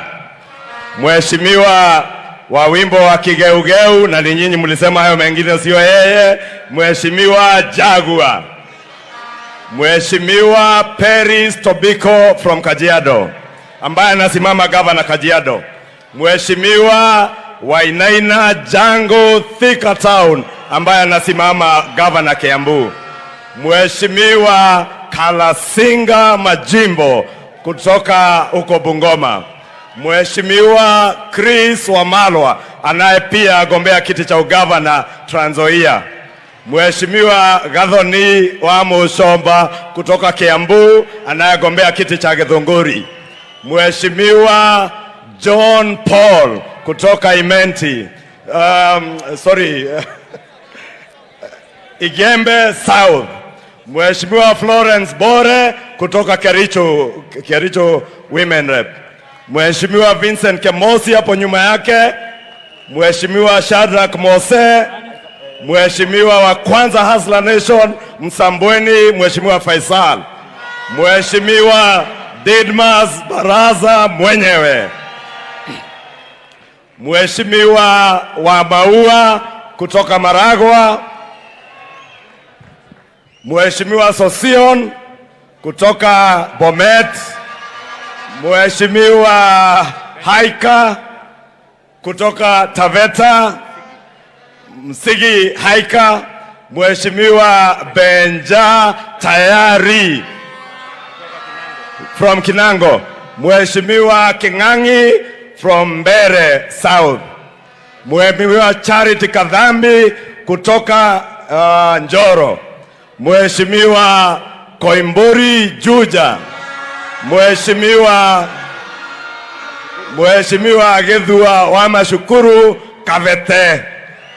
Mheshimiwa Ken Aramat Narok East. Mheshimiwa Mheshimiwa wa Chepalungu Kosgei. Mheshimiwa Tuwei kutoka Mosop. Mheshimiwa Benjamin Gadhiru Embakasi West, Embakasi Central, sorry. Mheshimiwa Kenuthi Agashove from Subukia. Mheshimiwa Kawajiko na UDA kutoka Kiambaa. Mheshimiwa Shangazi wa Taifa Aisha Jumwa ambaye pia ni gavana wetu wa Kilifi.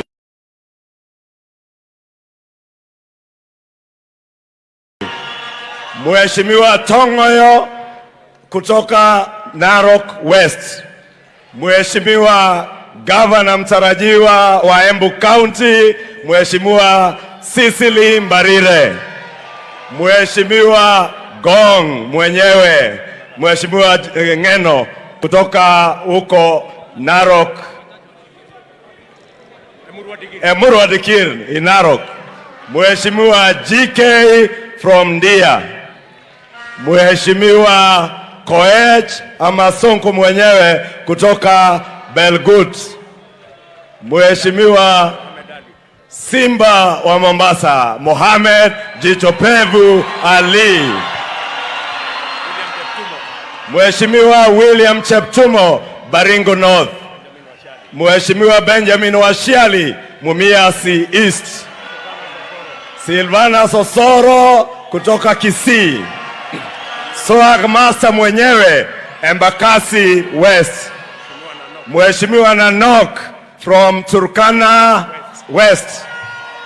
Mheshimiwa wa Meli from Nandi, Mheshimiwa Karemba Musangi from Embu Runyenjes, Mheshimiwa mama wetu from Naivasha Jane Kihara, Mheshimiwa Lilian Tomitom from West Pokot County Women, Mheshimiwa Wajiro Wachelule kutoka Nakuru County Women Rep, Nominee 001 Mheshimiwa Ole Sankok from Narok, Mheshimiwa aliye nyuma yake Saimo ambaye anagombania kiti cha starehe, Generali mwenyewe Lang'ata Nixon Korir, Mheshimiwa wetu kutoka Webuye Dan Wanyama, Mheshimiwa Beatrice Adagala from Vihiga,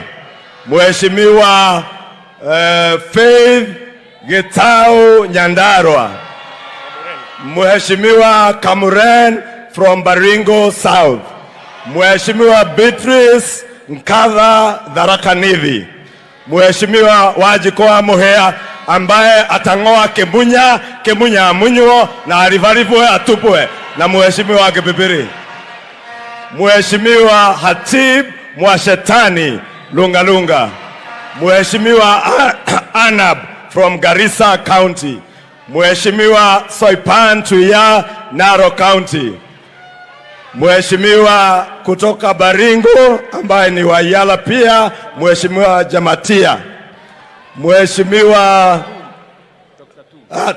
Tekla Tum from Nandi. Who is that? That is Koros. Oh, Koros Kipsengeret kutoka Kericho County, Mheshimiwa Halima Musheke kutoka Meru County, Mheshimiwa Murugara Dharaka constituency in Dharaka Nithi, Mheshimiwa Gishimu from Geshogo constituency, Mheshimiwa Munyaka ambaye alikuwa hapa Machakos Town, Mheshimiwa mama wetu Rehema Hassan Tana River County, Mheshimiwa mama Beatrice Kones kutoka Bomet County, Mheshimiwa ndugu yetu Owen Baya kutoka Kilifi South, Kilifi North, Kilifi County, Mheshimiwa kutoka Bomet County Women Rep mama Joyce Korir, Mheshimiwa ambaye anagombania Senator wa Meru Kadhuri kama Shinani, Kadhuri Murungi kana Kadhuri kama Shinani, Mheshimiwa Kabeabea from Tigania East, Mheshimiwa Mathias Robi kutoka Kuria West, Mheshimiwa Dr. Twitoek from Mogotio.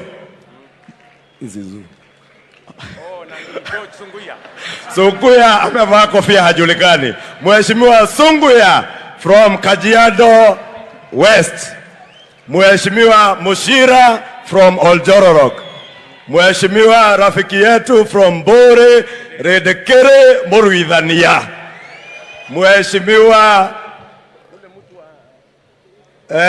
Kiringo from Igembe Central, Mheshimiwa rafiki yetu Mheshimiwa Raso from Marsabit,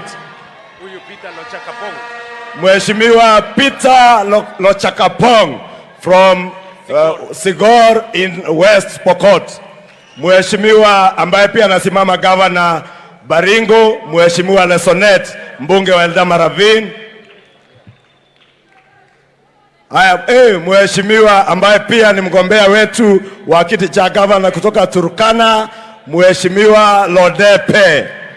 Mheshimiwa KK anasimama kiti cha bunge Kinangop, Mheshimiwa Martha Wangari ambaye ni mbunge wetu wa Gilgil, Mheshimiwa Speaker wetu wa Nyeri, candidate wa UDA Mokorweine, Mheshimiwa Kagushia, Mheshimiwa Dende Nyoro Kiharu,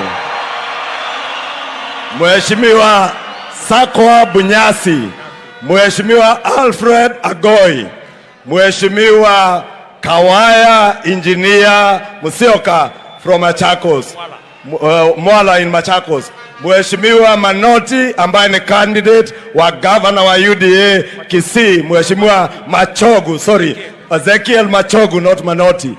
Mheshimiwa dada yangu kutoka Thika, Alice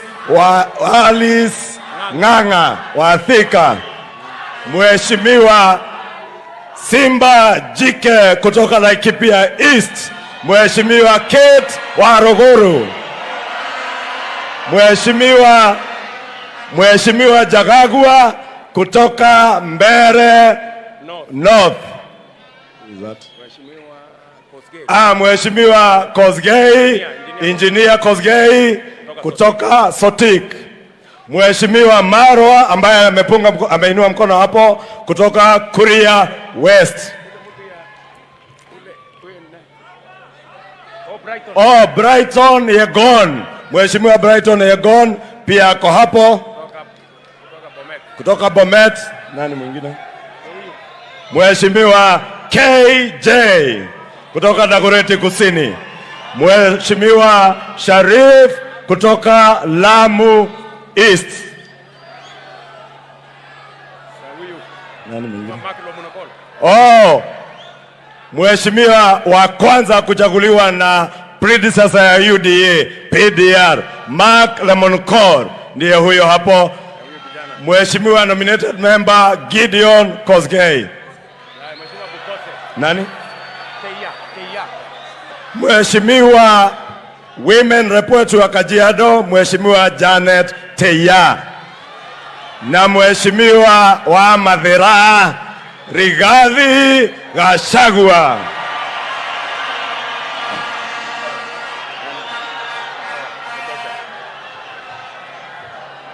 Asante sana Mheshimiwa.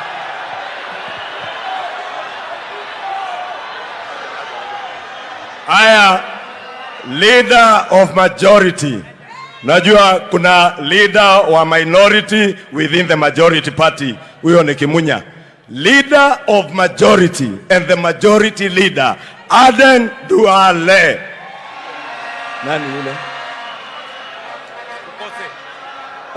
Mheshimiwa Pukose na Mheshimiwa Rono.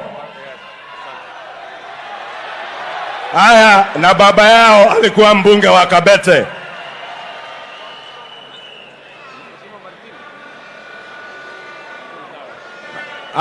Wengine watakuja kujulishwa, na mimi naitwa Kimani Ichung'wa, mbunge wa Kikuyu. Asante sana Bwana Kimani Ichung'wa. Wakati tutakuwa tunatafuta leader of majority, wewe weke application, unaweza kupita. Sasa wacha nimuite ndugu yetu, rafiki yetu, na kabla sijafanya hivyo wacha niulize waheshimiwa MCAs, members of county assembly ambao wako hapa. Jameni, simameni tuwaone, hebu nione kama ninaweza ku asalala. Hey! Wapi makofi ya MCAs wetu jameni? Pongezi sana waheshimiwa. Kama ningejua majina yenu ningewataja, lakini mkubali tu. Asanteni sana. Pongezi. Tuko hapa pia na speaker wa Kiambu County. Hebu speakers wale wako hapa. Niko na speaker pale wa Baringo County, Mheshimiwa Bwana Dawa. Niko na speaker wa Nyeri, ndugu yetu hapo. Na niko na speaker wa Kiambu Bwana Ndisho, na amini speakers wengine. Tuko na Mheshimiwa Yusuf Chanzu hapo. Bas, wacha nimuite ndugu yetu party leader wa chama ambayo ndio chama ya zamani zaidi kwa vyama vyote karibu Kenya sasa, chama ya Ford Kenya, Mheshimiwa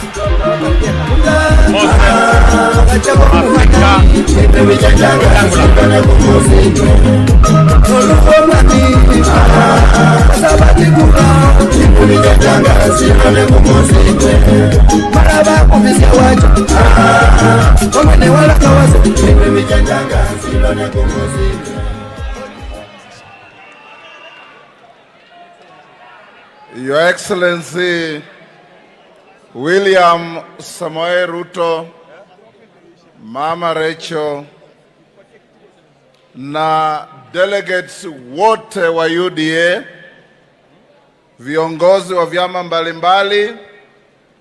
Mine will be very brief. Kwanza kabisa, hongera Your Excellency for the enormous responsibility that your party has placed on your shoulders. I have no doubt you have the capacity to carry. Jambo la pili, Your Excellency, those who wanted to disgrace you ended up lifting you to enormous and amazing grace.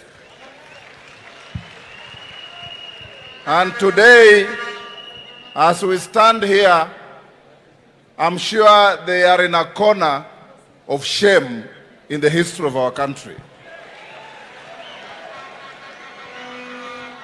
I want to tell you, Your Excellency, that in many life experiences, when you become a target of vitriol, malice, and hate,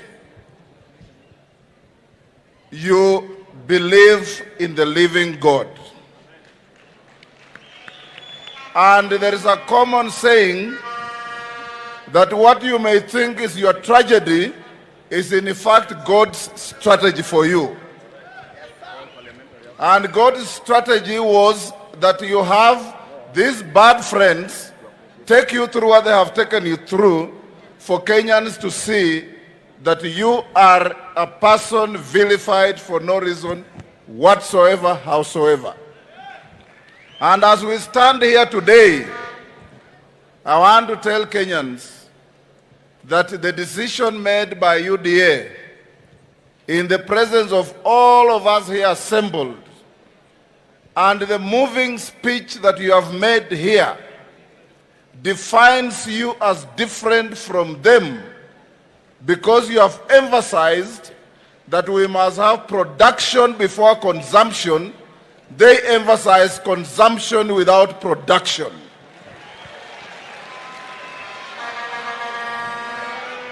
And our country will never grow unless we pay attention to production before consumption. And my party, Ford Kenya, and all the parties that have come at the table to work with you, we know that we have made the right decision, but we even know that Kenyans have the trust and confidence in you. The other day I met a friend from the other side. He came to me sporting a distinctly Hitler mustache. And I asked him, how are you going to win these elections? His answer was very simple. The state is with us.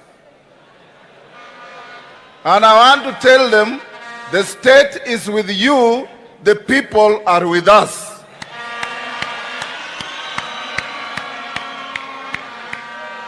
And when the people make a decision, we can only remind, as I finish, that the leadership that is now caged in a corner should read the history of Embarkation.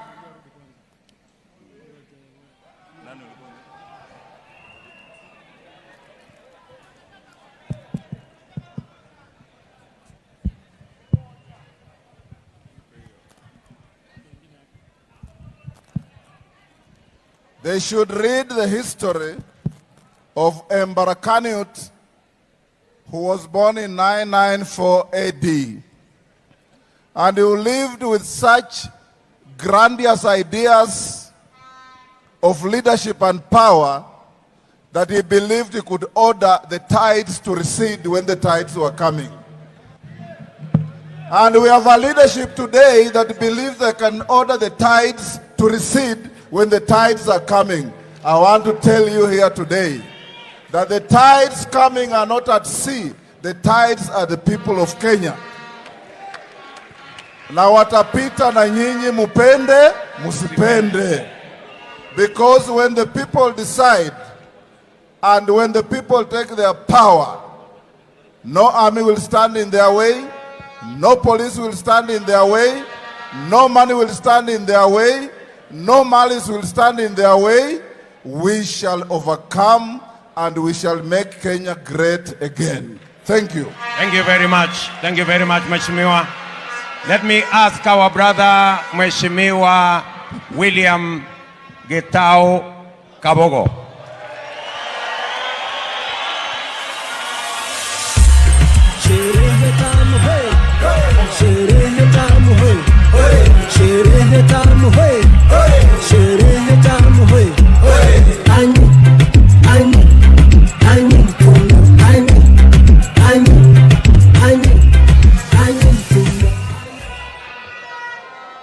Asante. Jamii hii ya UDA mkiongozwa na Mheshimiwa Rais wa tano,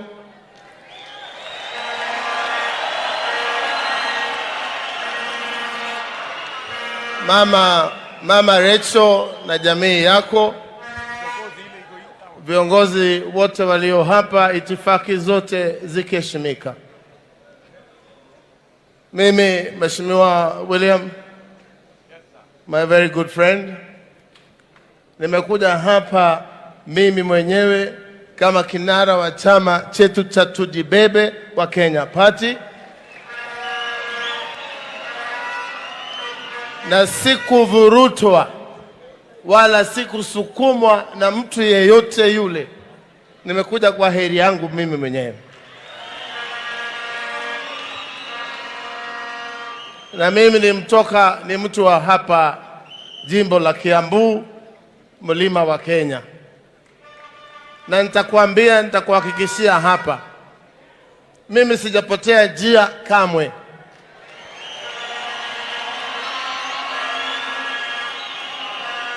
Na nataka niseme kinaga ubaga, kama kuna mtu anasikia uchungu kuwa mimi nimefika hapa, nitamwambia pole sana.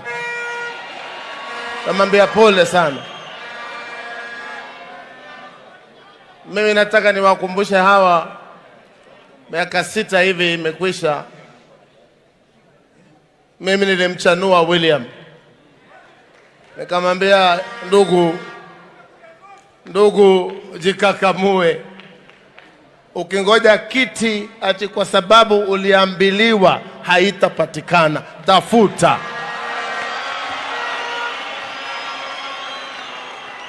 Na akanijibu akasema, kutafuta mimi najua. Si wewe unajua hii tunaendanga na wewe.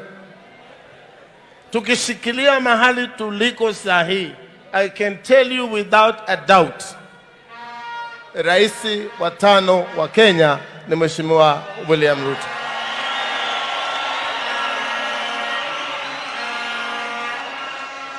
Pia niwaambie, msije mkasema hatukusema.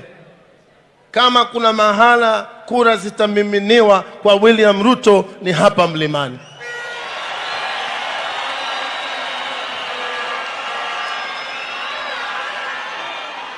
Yale Mheshimiwa Ruto amesema hapa, mimi yamenibamba.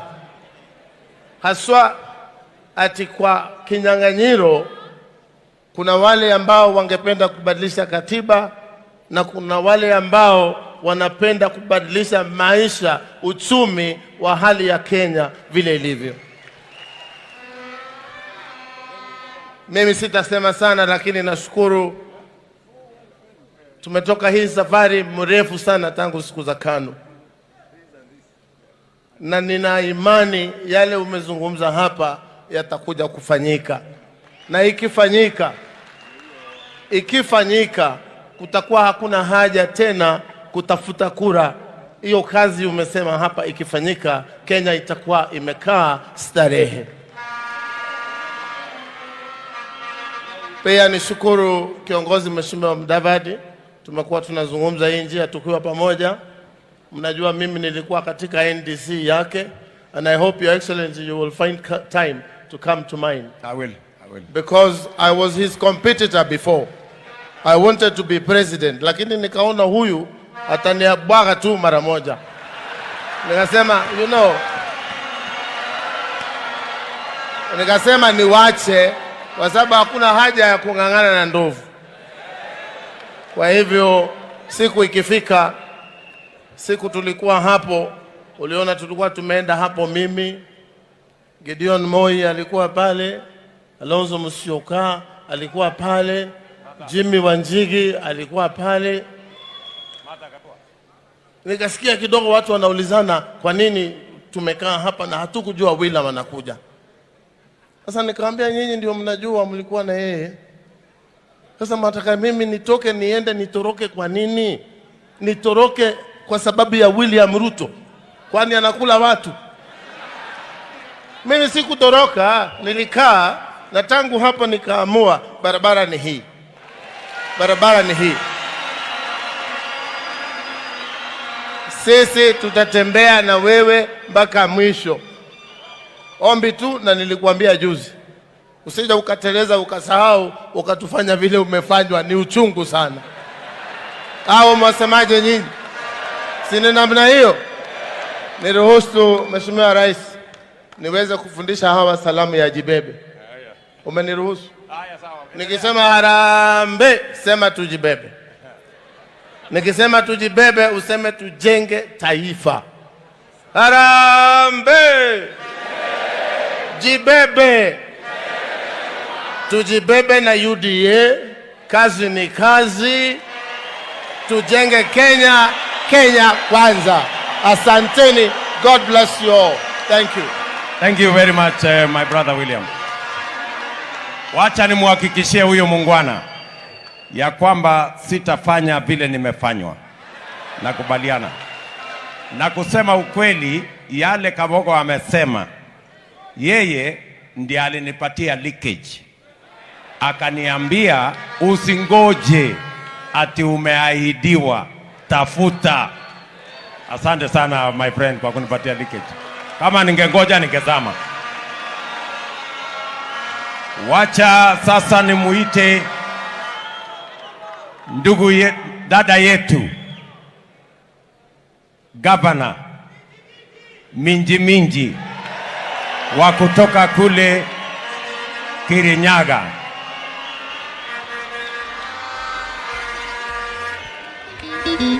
Odiga. Machete.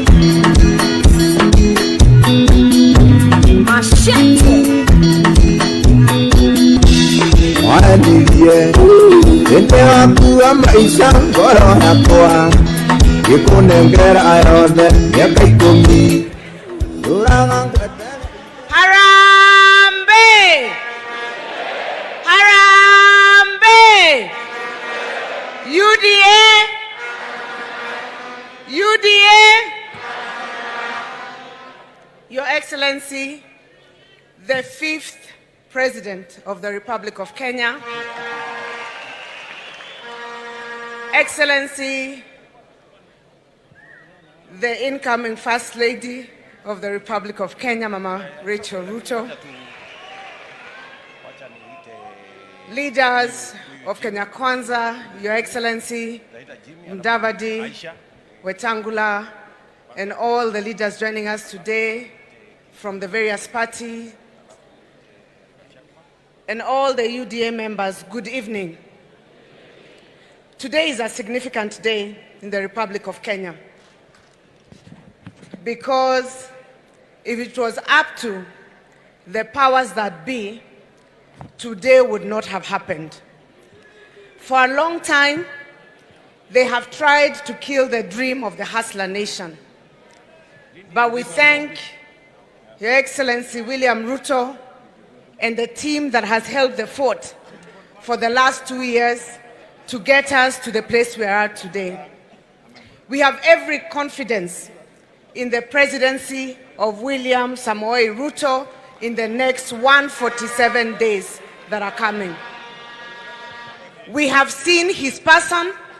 He's a disciplined person. He works hard. We are inspired by his diligence and humility. And I will say that because I have worked with him in cabinet, and now we are on the same side of the divide under the UDA party. As women of Kenya, we want to assure you of our profound gratitude for the support that you give us.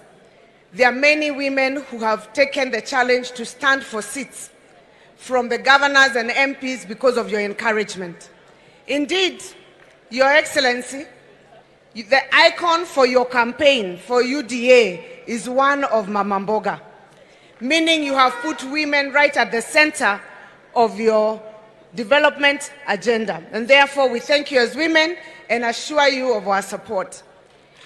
For us who are from Mount Kenya, and especially those who stood with the current exiting regime, and I say exiting regime, we have gone through tremendous persecution because of the choice of standing with William Samoei Ruto. But we have refused to be traded wholesale to a side that has no agenda. We have refused completely at this time to move to a side that has no plan for the people of Kenya or for this country. Not at this time. And we are telling the government of Uhuru Kenyatta and those on the other side, not at this time. Sio wakati huu. Not at this time when the price of fuel and food is at its highest. Not at this time where the economy is suffering under a huge debt. Not at this time when there is state capture and our institutions have been weaponized, as you have heard, to which hand those who have divergent political views. We have refused as Mount Kenya to move to that side, and especially not at this time. And so we say, as people of Mount Kenya, we will stand with one William Samoei Ruto. We will stand with William Samoei Ruto because he has a plan for this country. We will stand with William Samoei Ruto because he has a vision to uplift the people who are the lowest in this country. And therefore, we want to ask those of us who have not made their mind, especially on our region, wega orehago na wega. A good deed is paid with a good deed. We will repay him with a good deed. Tulisema 10 yetu na 10 yake. Sisi tumeamua lazima tupatie zake. Kwa hivyo tutamalizia hapo nikisema asante sana and want to assure you, Your Excellency, of our support, and no matter the persecution, even if they arrest us, even if they charge us, hatubanduki kwa UDA, and we will not move away from the side of Kenya Kwanza. God bless you and God be with you. Asanteni. Thank you. Wacha sasa nimkaribishe ndugu yetu kutoka Safina, Jimmy Wanjigi. Karibu sana ndugu. Karibu. Kila mtu from bottom twende up. Bottom twende up. Bottom twende up. Bottom twende up. Bottom twende up. Bottom twende up. Bottom twende up. Aya. Kuna wimbo ambao mlikuwa naimba. Yote ya rudia, yote yawezekana. Yote yawezekana. Yote yawezekana. Yote yawezekana.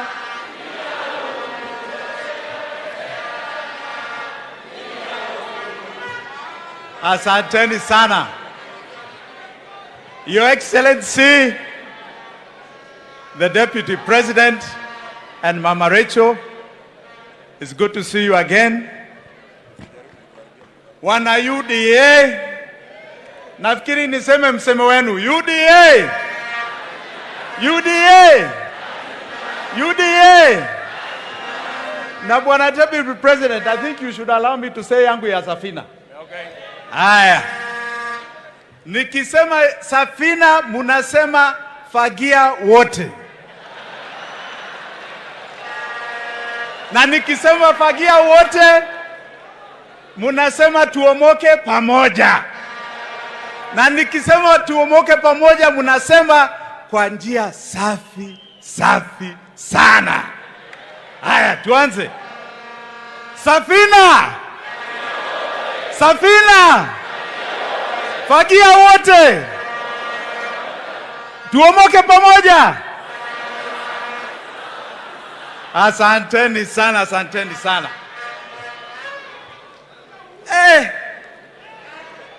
Hii ni joto ya Kenya hapa, naona imejaa. Your Excellency, my good friend, the Deputy President, yangu yatakuwa machache leo kwa sababu hii ni siku yako. We came to listen to you kwa sababu we are men of ideas. Na leo umezungumza vizuri sana. Umetaja the problems we are facing in this country going forward.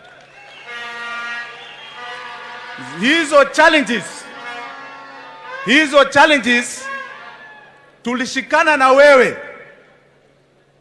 in the year 2013. Unajua historia saa ingine ni nzuri kidogo, si ndio? Nizungumze ama sizungumze? Nizungumze. Bwana Deputy President, in 2006 we met. And we were introduced together by a man called Charles Keter. Sijui kama yuko hapa. Waziri Charles Keter. And in 2007, wakati kulikuwa wajamaa hapa Nairobi ambao walikuwa natafuta rafiki yangu William Ruto, alikuja kwangu kujificha. Simu nipigie makofi. Hapa Nairobi kulikuwa na organization inaitwa Mungiki, na walikuwa natafuta yeye. Ni kweli ama si kweli? Kweli. Alikuja kwangu nimfiche, atoke kwangu na askari. Mimi ndio nilieleza yeye in 2006, 2007. Saidia huyu mjamaa anaitwa Raila Odinga. Saidia Raila Odinga. Kwa sababu alikuwa ametemwa kisiasa ya MOU of 2002. Si alisaidia yeye? Si alisaidia yeye? Haya. Tusonge. Haya. 2010, rafiki yangu William Samoei Ruto, 2009-2010, alikuja kwangu kunieleza huyu rafiki ambao ulisema tushikana na yeye ameanza kutema mimi sasa. Anapeleka mimi huku nje, pahali inaitwa Hague. Amesema sasa mimi si rafiki, mimi ni nani? Ni adui. Ni adui. Tulipigania mambo yake, na sasa mimi ni adui. Akaniomba, ndugu yangu Jimmy, nishike tafadhali. Sijui kwa nini, unajua saa ingine mtu anaangalia roho ya rafiki yake, si ndio? Aliangalia roho yangu. Hata walikuja na huyu Isaac Ruto hapa. Aliangalia roho yangu akasema huyu ndio ataokoa mimi. Kweli ama si kweli, Bwana Deputy Rais? Kweli. Simu nasikia? Yeye, namushike hivi vizuri, yeye ndio alileta Uhuru Kenyatta kwangu.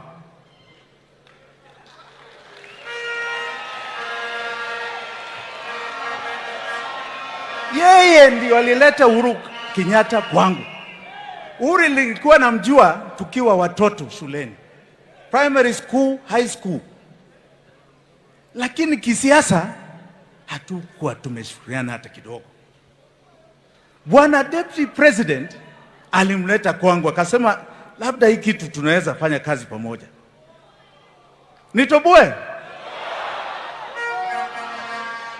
Akasema hii katiba imebadilika kidogo, naona labda tunaweza pata runoff. Huyu ashike mlengo moja na mimi nishike hiyo ingine. Nikamwambia hiyo ni sawa, lakini niko na wewe. Niko na nani? Na wewe.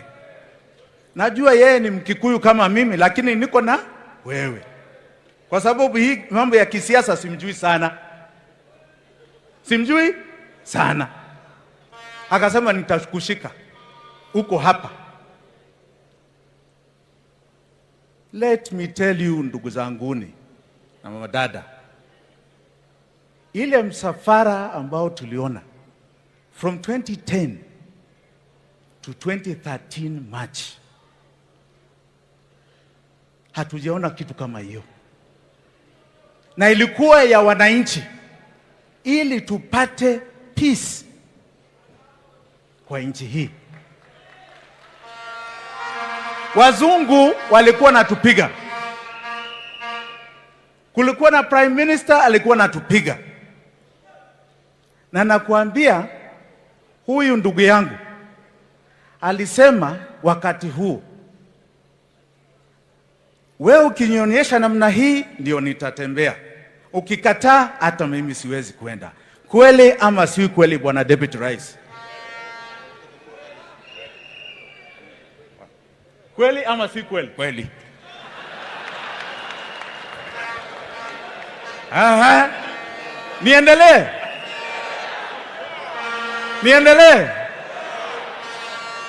Hata Musalia hapa rafiki yangu tulijaribu yeye, na yeye anajua mimi ndio nilikuwa chairman ya mkutano ambao tulikuwa nataka kuja pamoja.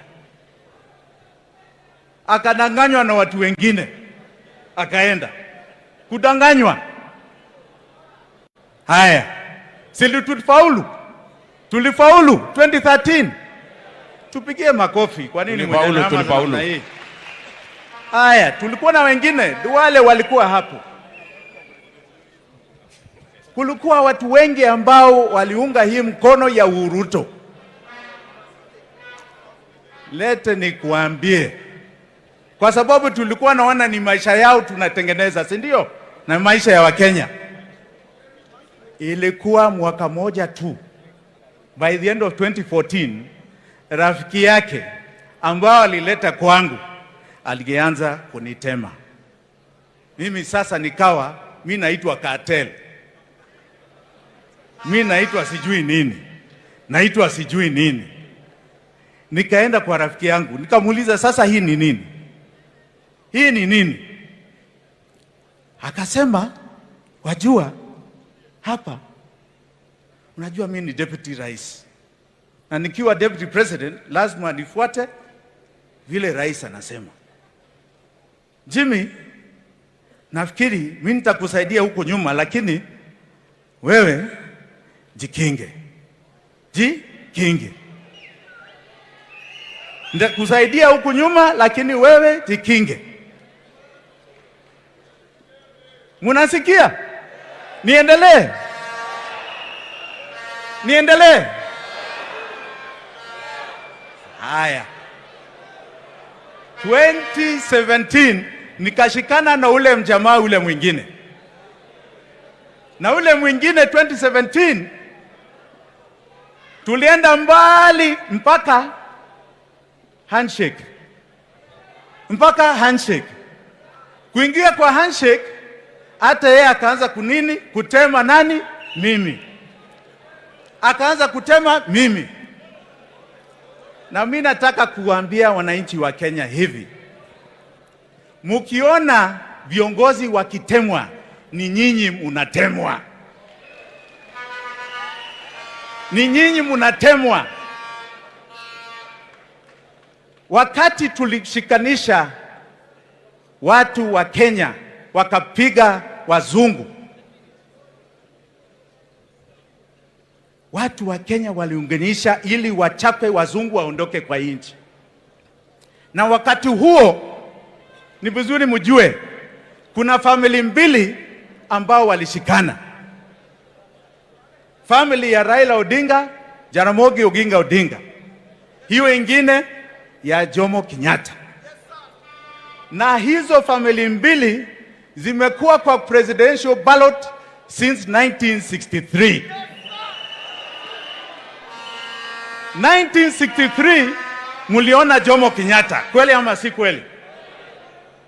1997, the second presidential election, muliona Jaramogi Oginga Odinga, kweli ama si kweli? 1997, muliona Raila Amolo Odinga, kweli ama si kweli?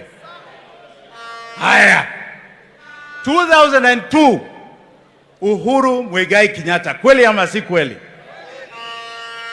2007, mwanawe Jaramogi, Raila Amolo Odinga, kwa debe 1997, kweli ama si kweli?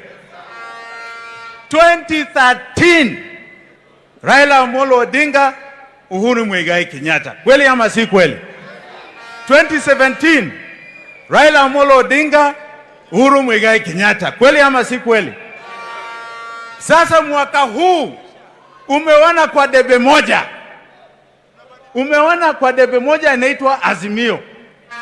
Wananchi wako wapi? Wananchi wako wapi? Wananchi wako wapi? Wananchi, mimi nauliza nyinyi wananchi wote wa Kenya. Hiyo debe tuitupe, tuipige kabisa, iondokee kabisa sisi. Iondokee sisi. Hiyo siasa yao ni siasa ya dhuluma, si siasa ya ideas. Na mjue ya kwamba hiyo debe hata si rafiki yangu ambaye alikuwa Raila Odinga, hapana. Kuna mwingine anataka tamu yake ya 3. Anataka tamu yake ya 3 kinyume cha sheria ya Kenya. We must be very clear. We are coming together on ideas of the people of Kenya, not on families hapa. And I want to say categorically, si ati ni mahaslas tu, hata hiyo duale unasema mambo ya bourgeoisie, wako upande mwingine. Hiyo ni ya families. Hiyo si ya wananchi ambao hata wako na hela, hapana. Hawa ni ya families. It is here that the people of Kenya have been oppressed. And the time now has come to say, no more, no more, no more. Asanteni sana. Thank you. One thing I must say, William and I are old friends. Yes. And we are good friends. Yes. I am standing for the presidency of the Republic of Kenya through Safina Party. Yes. We are talking. Yeah. We are talking. But it is important to understand my ambitions are still going forward. But we are talking. Mushika vizuri. Kwa sababu wananchi wako hapa, wao wengine wachache wako huku, si ndio? And I want to invite William Ruto to my Safina NDC next week. Asante. I hope utakaribu. Nakuja. Asante sana. God bless you. Wish you all asanteni sana. Haya. Na nataka nimwambie rafiki yangu Jimmy before you go. Huyu Jimmy, mara nyingi nimewaambia Wakenya historia ya mimi na rafiki yangu Uhuru Kenyatta kukubaliana tufanye kazi pamoja. There were only 3 people in that meeting. It was Uhuru Kenyatta, William Ruto, and Jimmy Wanjigi. This man here. So, akisema tumetoka mbali ni kweli.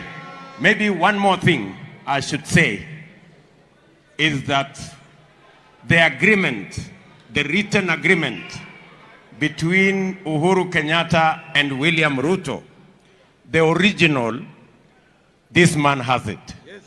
Na utarudisha lini wewe? The original huyu mungwana yuko naye. Niko nayo, ni kweli. Ni kweli ama si kweli? Ni kweli, Deputy Rais. Haya, ya mwisho. Vile yeye amesema ni kweli. Kulifika wakati nilimwambia mimi ni mdogo wa rais. Si ni kweli? Si ni kweli? Na hata leo mimi nakwambia bwana Jimmy, unajua Uhuru Kenyatta ni rais wa Kenya na ni mdosi wangu.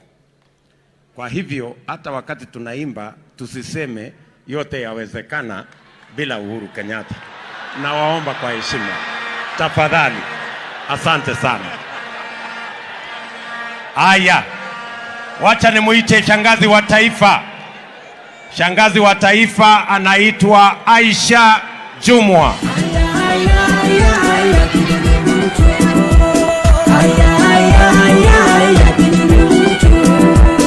Asante sana, asante sana. Asante sana Rais wa 5 wa Jamhuri yetu ya Kenya. Nichukue nafasi hii ya kipekee nikupongeze sana kwa kupewa wadhifa wa kuipeperusha bendera ya chama chetu cha UDA katika debe mwezi wa 8. Nakupa hongera na tuko pamoja na wewe. Mama Rachel Ruto, nikupongeze sana. Umetulelea, umetulindia na leo umetupea rais wa 5 wa Jamhuri ya Kenya, na tunakupa kongole na tunazidi kukuomba sisi kama jamii ya akina mama katika taifa letu la Kenya uendelee kumpa support rais wetu wa 5 wa Jamhuri yetu ya Kenya, na sisi tutazidi kumshikilia. Mimi nataka niseme hivi, naibu wa rais wa Jamhuri hii ya Kenya kwa sasa, William Yimila, aliimba akasema, hapa nilipo sio ndoto yangu, naenda viwango vingine.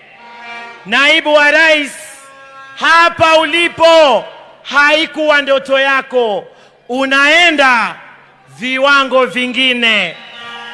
Na mimi nataka nikuambie na nikuahidi, kama viongozi katika taifa letu la Kenya, ulichokizungumza leo kimetutia imani. Tumeona kiongozi ambaye ako tayari kuibadilisha nchi hii yetu ya Kenya, kwa sababu umezungumzia uhuru wa taasisi ambazo ziko katika nchi yetu ya Kenya. Taasisi huru ambazo zimeshikiliwa mateka kuumiza watu wasiokuwa na hatia kwa sababu wako na maoni tofauti. Tumepitia moto sisi, lakini tumesema liwe liwalo, hatutarudi nyuma. Na tunataka kukwambia, tunakutia moyo, tutatembea na wewe, tumekukubali, tutakufanyia campaign, tutakupigia kura, tutalinda kura na watakutangaza kwa sababu utashinda. Naibu wa rais, hatutakuacha. Hilo tunakuahidi. Kama ni wakati mbaya umepita, mahali ilipofika lazima watatii, kwa sababu sisi tumeamua kutembea na wewe bega kwa bega. Sisi wa Pwani, uchumi wetu ulitolewa Pwani ukaletwa Naivasha kwa shamba la mtu binafsi. Watu wetu kule Pwani wanahangaika, mashamba yetu tumedai miaka nenda miaka rudi, hayawezi kupatikana. Kama alivyosema Duale, mtu ako na guts ya kusema ati fulani ni mwizi, wakati wewe mwenyewe umezaliwa wizini. Wakati wewe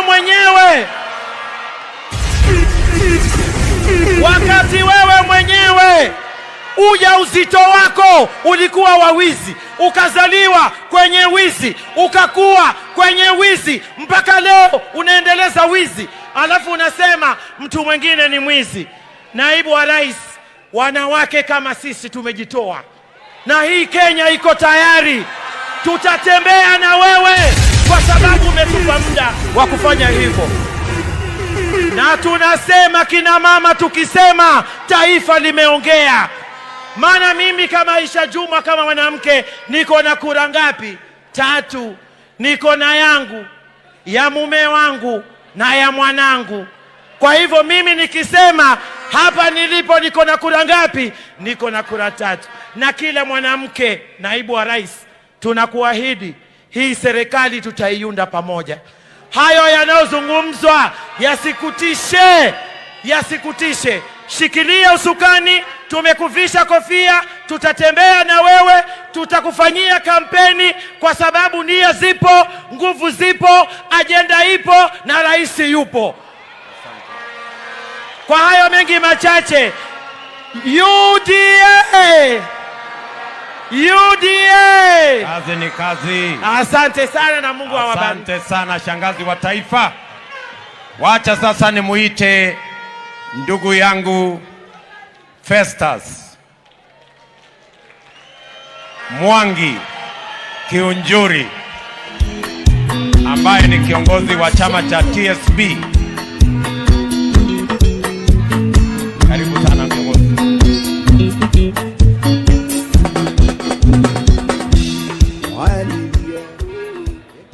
Asante sana makamu wa rais. Nimesikia umesema tusiibe hiyo wimbo ingine, lakini pia kuna ingine tunaweza iba, kwa sababu leo ni leo ni leo. Nasema leo ni leo, leo ni leo, tutauona mpambano, kweli si uongo. Na kutoka siku ya leo mapambano inafanya nini? Mapambano imefanya nini? Your Excellency the Deputy President, Mama Rachel, viongozi wenzangu wanaunda. Ni kweli salamu zenu tuwasijua Kenya mzima, na tuwajua unda kazi ni kazi. Na pia sisi ni familia ya hustler. Pia sisi ni familia ya hustler. Na kama kuna mtu amesoma mengi kutoka kwa Deputy President ni mimi. We know each other for a very long time, because we have fought in the same side and we have fought in different sides, and therefore we know each other. We were sworn in the same day together in 1997. He was 31, I was 27 years old.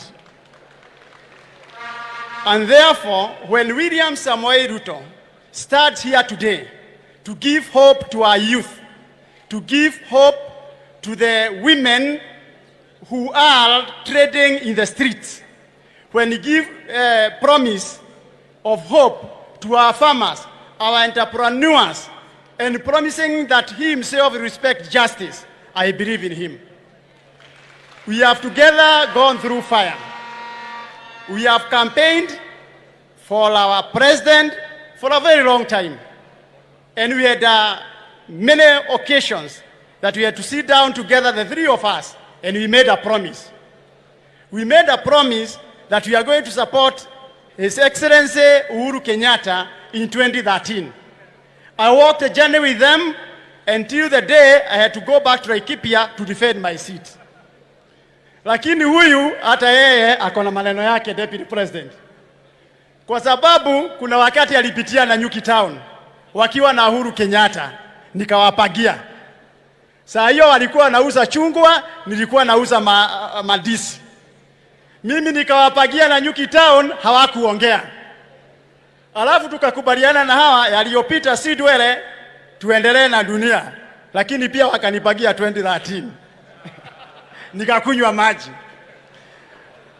We also promised each other again when we came back together 2017 that we have one more battle remaining. Ukikumbuka makamu wa rais, we agreed, the three of us, that we shall never be at peace until we defeat Raila Amolo Odinga and make William Samoei Ruto the 5th President of the Republic of Kenya. Wakati mwingi ulikuwa unaniuliza wewe Kiojore tuko namna gani? But I know you have my trust. You know that if I give you my confidence and trust today, you can lock it, go wherever you want to America and come back. I'm a dependable general. I'm a dependable general. I promised you 2017 when we are coming up with JAP, Jubilee Alliance Party, that I will have to fight one more battle. And I told you I might even retire from politics. But that battle was to be fought in 2017. Today, as you sit here, this congregation, I come here to convey our message from TSP Party of goodwill. Message of goodwill from the Service Party of Kenya. Number two, to remind you that the oath goes unbroken. Whatever we have promised you, we shall do it to the end. Sisi hatunagi na masharti mengi. Because we have an agenda, we have to look at who will be safe in this country, in whose heart. For us to be safe in this country, we have to get the most convenient person who can be able to articulate his issues clearly and Kenyans can believe in them. I listened to that ADC ambaye ilikuwa huko KICC, and we have listened to you today. In fact, we need nothing else now. Kenyans to go to the YouTube, listen to your speech today, listen to their speech, and then they can do analysis. Wale waliongea maneno ambaye yalipita. They discussed issues of the past, not even present. You articulated issues of the future of this country. And therefore, what you're asking our generation, are we living in the past or in the future? If you are living in the future, then obviously we know who to elect as our next president of the Republic of Kenya. Wakati tulikuwa tunachagua jina na slogan ya chama, tulichagua tukasema chama yetu itakuwa ni ya huduma, that is service. Tukasema tuajiamini na ujiamini. Why? Wewe makamu wa rais mara kwa mara umekuwa ukituambia siasa ni kujipanga, na usipojipanga utapangwa. Na sisi tukajua siasa ni kujiamini. Na wakati tulipitia yale yote tulipitia kwa ile serikali, hii serikali ambayo tuko naye, mimi nikaamua lazima tutajiamini. Na tukijiamini na mjiamini, hii safari tutatoboa. Tumesikia lectures kutoka kwa hawa. Mara wametuita wezi, mara wamesema yote ambayo wamesema. Unajua siku moja Scorpion alikuwa anatembea, na unajua anatembeaga kombokombo. Anatembea kombokombo. Mamake akamuuliza, "Kwa nini wewe mtoto unatembea kombokombo?" Mtoto akamuuliza, "Mama, nionyeshe kwenda kama nimenyoroka na mimi nitafuata." How can you lecture us on issues of corruption and you know the mothers of corruption in this country? Yes, we agree with you about history of this country, but the first history you should tell us is how you also began. Ulikuwa nani wakati wa 1963 na leo uko wapi? For 15 years ulikuwa wapi? Wengine 24 years ulikuwa wapi? Manake hata Biblia, wale ambaye ni wa Kristo, huwezi elewa Biblia ambaye the New Testament before you read the Old Testament. We must go back to the Old Testament to understand the New Testament. Mukituita majina, tutawakumbusha majina. Mukituita wezi, tutawakumbusha wezi ni akina nani. Na misingi ya wezi ni wapi, na wezi ni akina nani. Those are the issues that must be addressed today. Kwa hivyo mimi Deputy President, thank you. Tukiwa huko Kiambu wakati ya masishi ya mama wa Inaina, nilikuahidi tena huko. Na unajua at one given time Jesus alimuuliza Petro, "Utakuja kunikana akamuuliza mara 7. Mimi sitaki uniulize mara 7. Tutababana, tutang'ang'ana na tutahakikisha kwamba ushindi utakuwa kwa wale wako kwa nyumba hii. I have no doubt whatsoever that we shall write history from where we are seated today. From this gathering, history will be made. Na sisi hatunaga nyuma kurudi nyuma. Ya mwisho, unajua kuna ile lugha mimi naelewa zaidi. Na tutaingia na hawa wengine viongozi wote huko mashinani. Na hii mlima ni mgumu kupanda. Lakini wale tuko juu, ukiturushia ile hook, tuko tayari kuweka. Maana sisi tayari tuko pale juu ya mlima.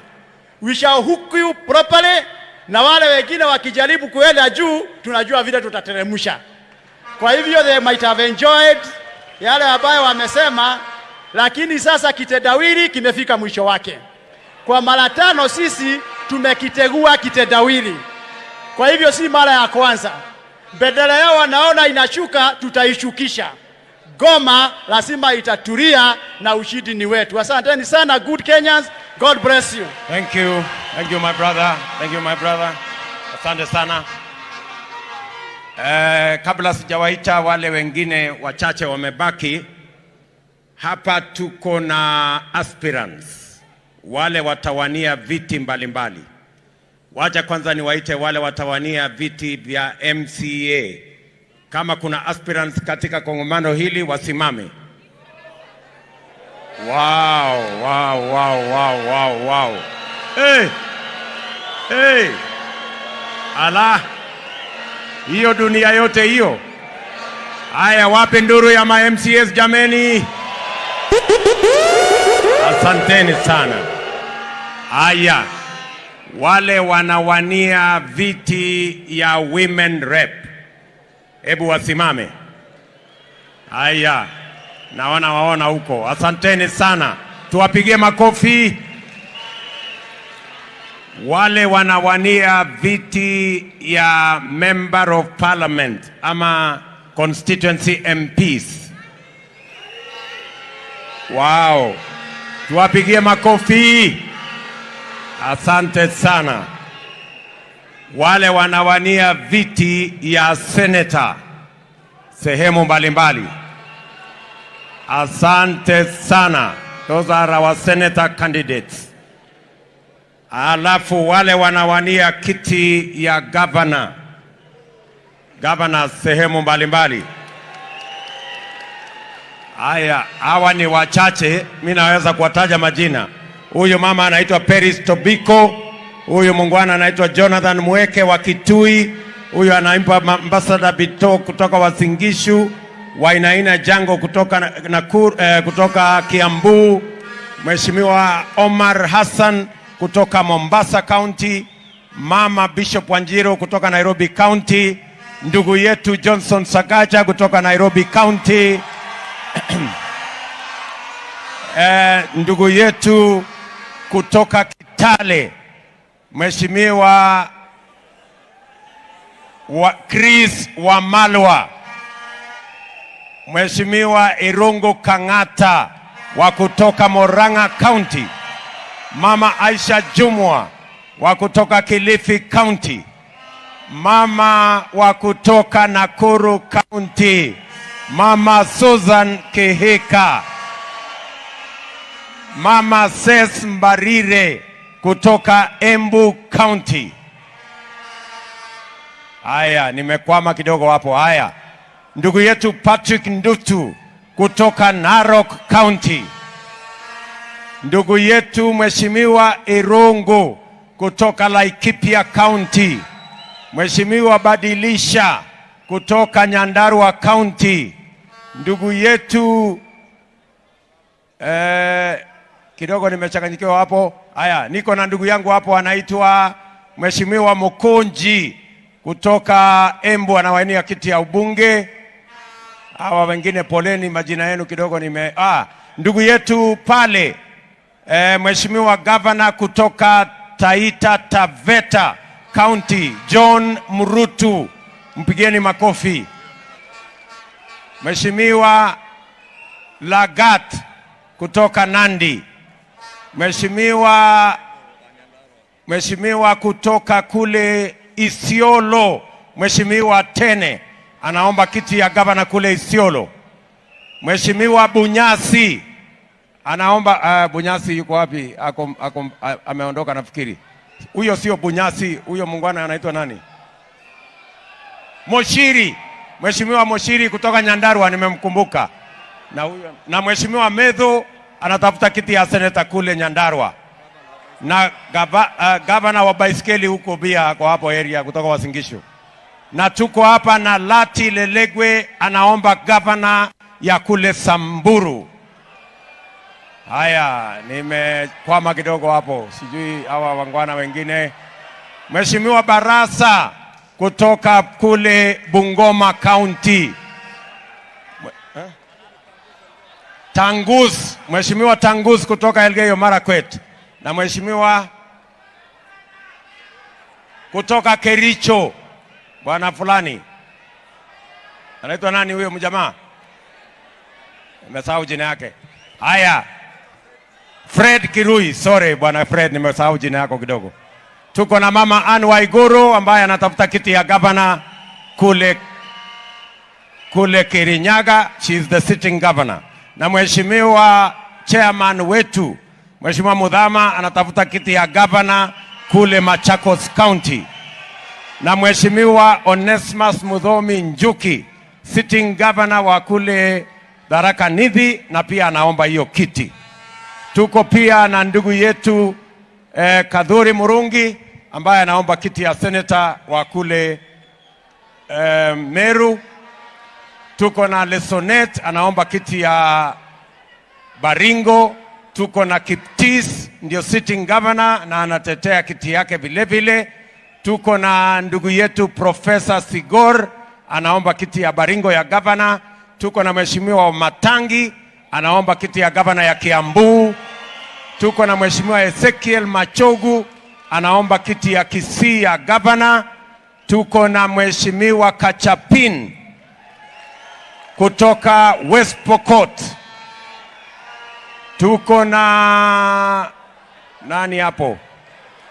Tuko na Mheshimiwa Lodepe missionary anaomba kiti ya gavana ya kule Turkana. Na tuko na baba yao ako area pia.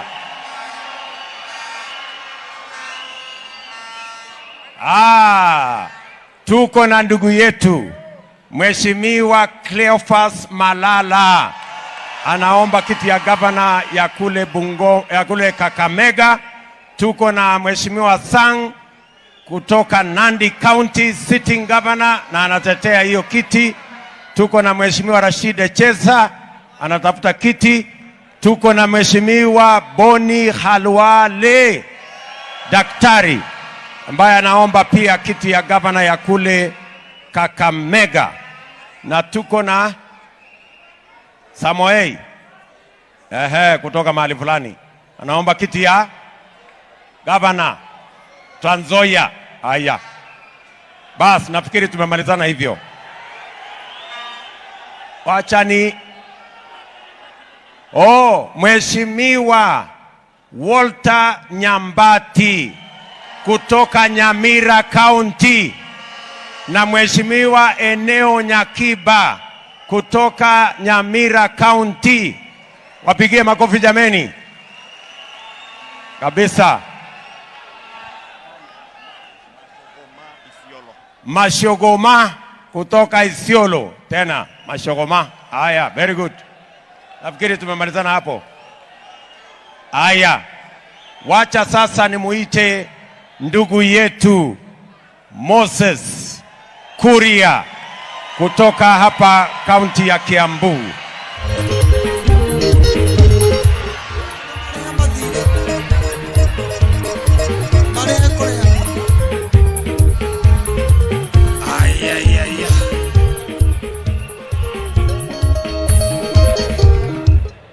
Asante sana Mheshimiwa Makamu wa Rais wa Jamhuri ya Kenya, rafiki yangu William Ruto.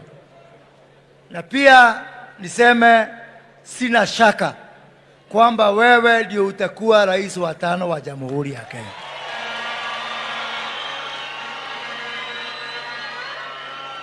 Niko na sababu tano. I have 5 reasons why I think the right decision is to support William Ruto as the 5th president of Kenya. Reason number 1, you might be a good leader, you might be a good politician, you might be a good party leader, but one thing I am sure, you are a good human being. And that makes a whole difference. The last time I supported a good human being was when I supported Mwai Kibaki.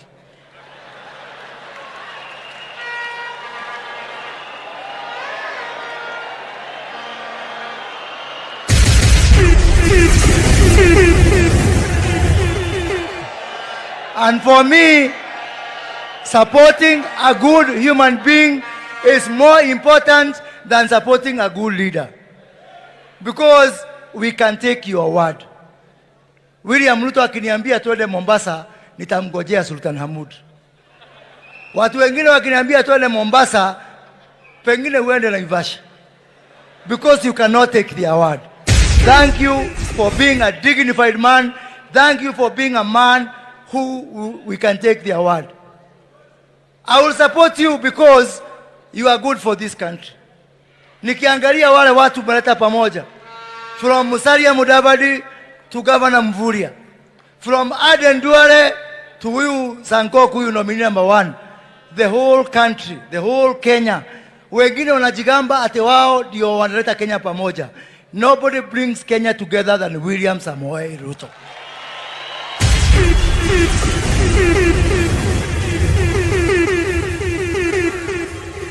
Your Excellency, I will support you because you are good for this economy.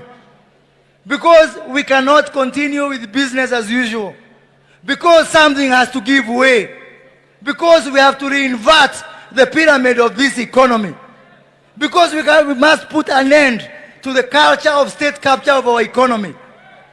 Unajua Kenya hii kuna watu wengine ukiwaambia kwamba hatukukula jana, hawawezi wakafikiria ni kukosa chakula, pengine wanafikiria tulisahau kupika.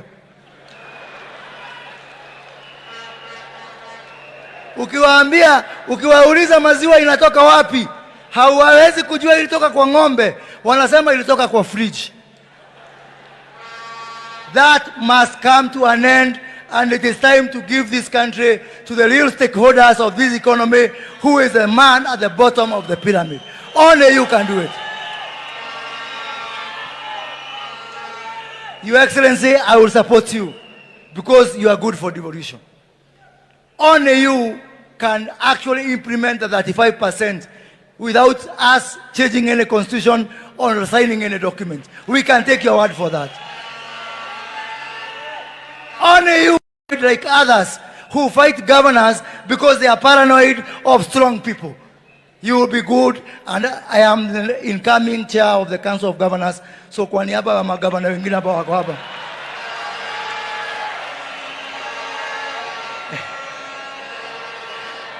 kwa niaba ya magavana ambao tuko hapa, you are incoming team of governors. I know you do everything to strengthen the Council of Governors and to make it truly the fourth arm of government.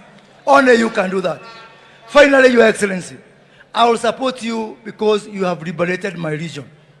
Jamani, wacha niwaambie, sisi ambao ni watu wa mlima, kama sio huyu muungwana, ingetuchukua miaka 100 kuvunja minyororo ya wale wachache ambao walikuwa wanafikiria tutaongoza kwa.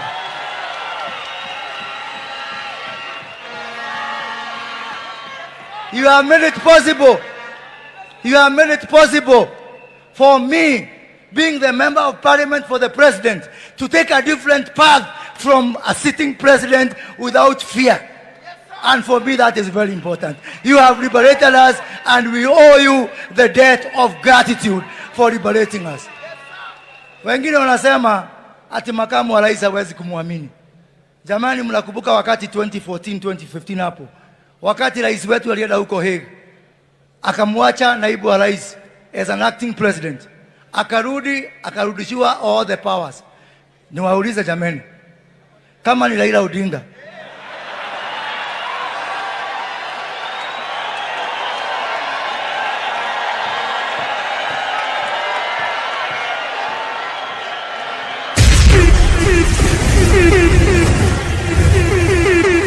ama ni Raila Odinga.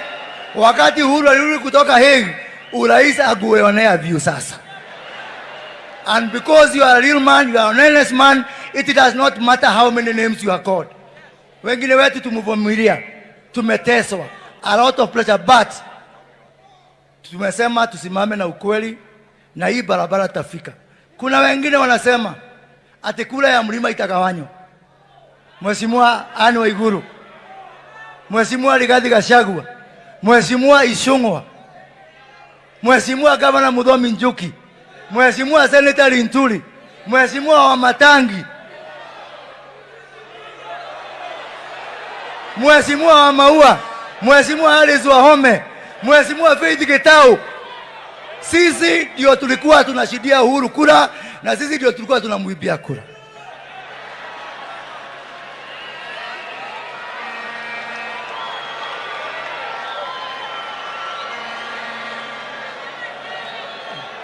Akili yote iliweka Uhuru kwa kiti iko hapa. Ile iko Azimio ni mwili peke yake.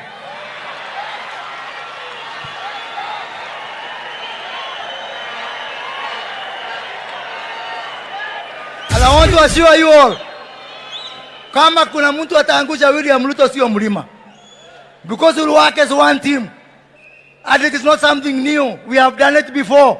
Tumempigia Uhuru kura sio mara moja, sio mara mbili, sio mara tatu.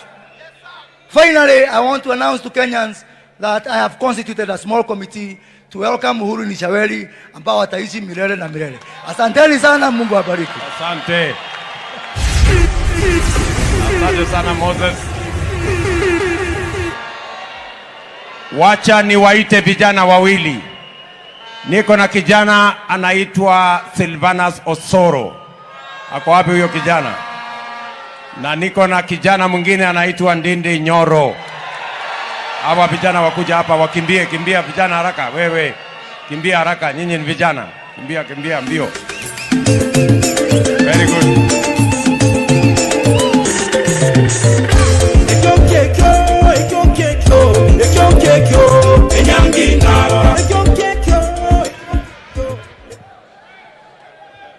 Thank you very much, Your Excellency. Your Excellency, the Deputy President and the future President, kuanzia tarehe 9 mwezi wa 8, by the grace of God.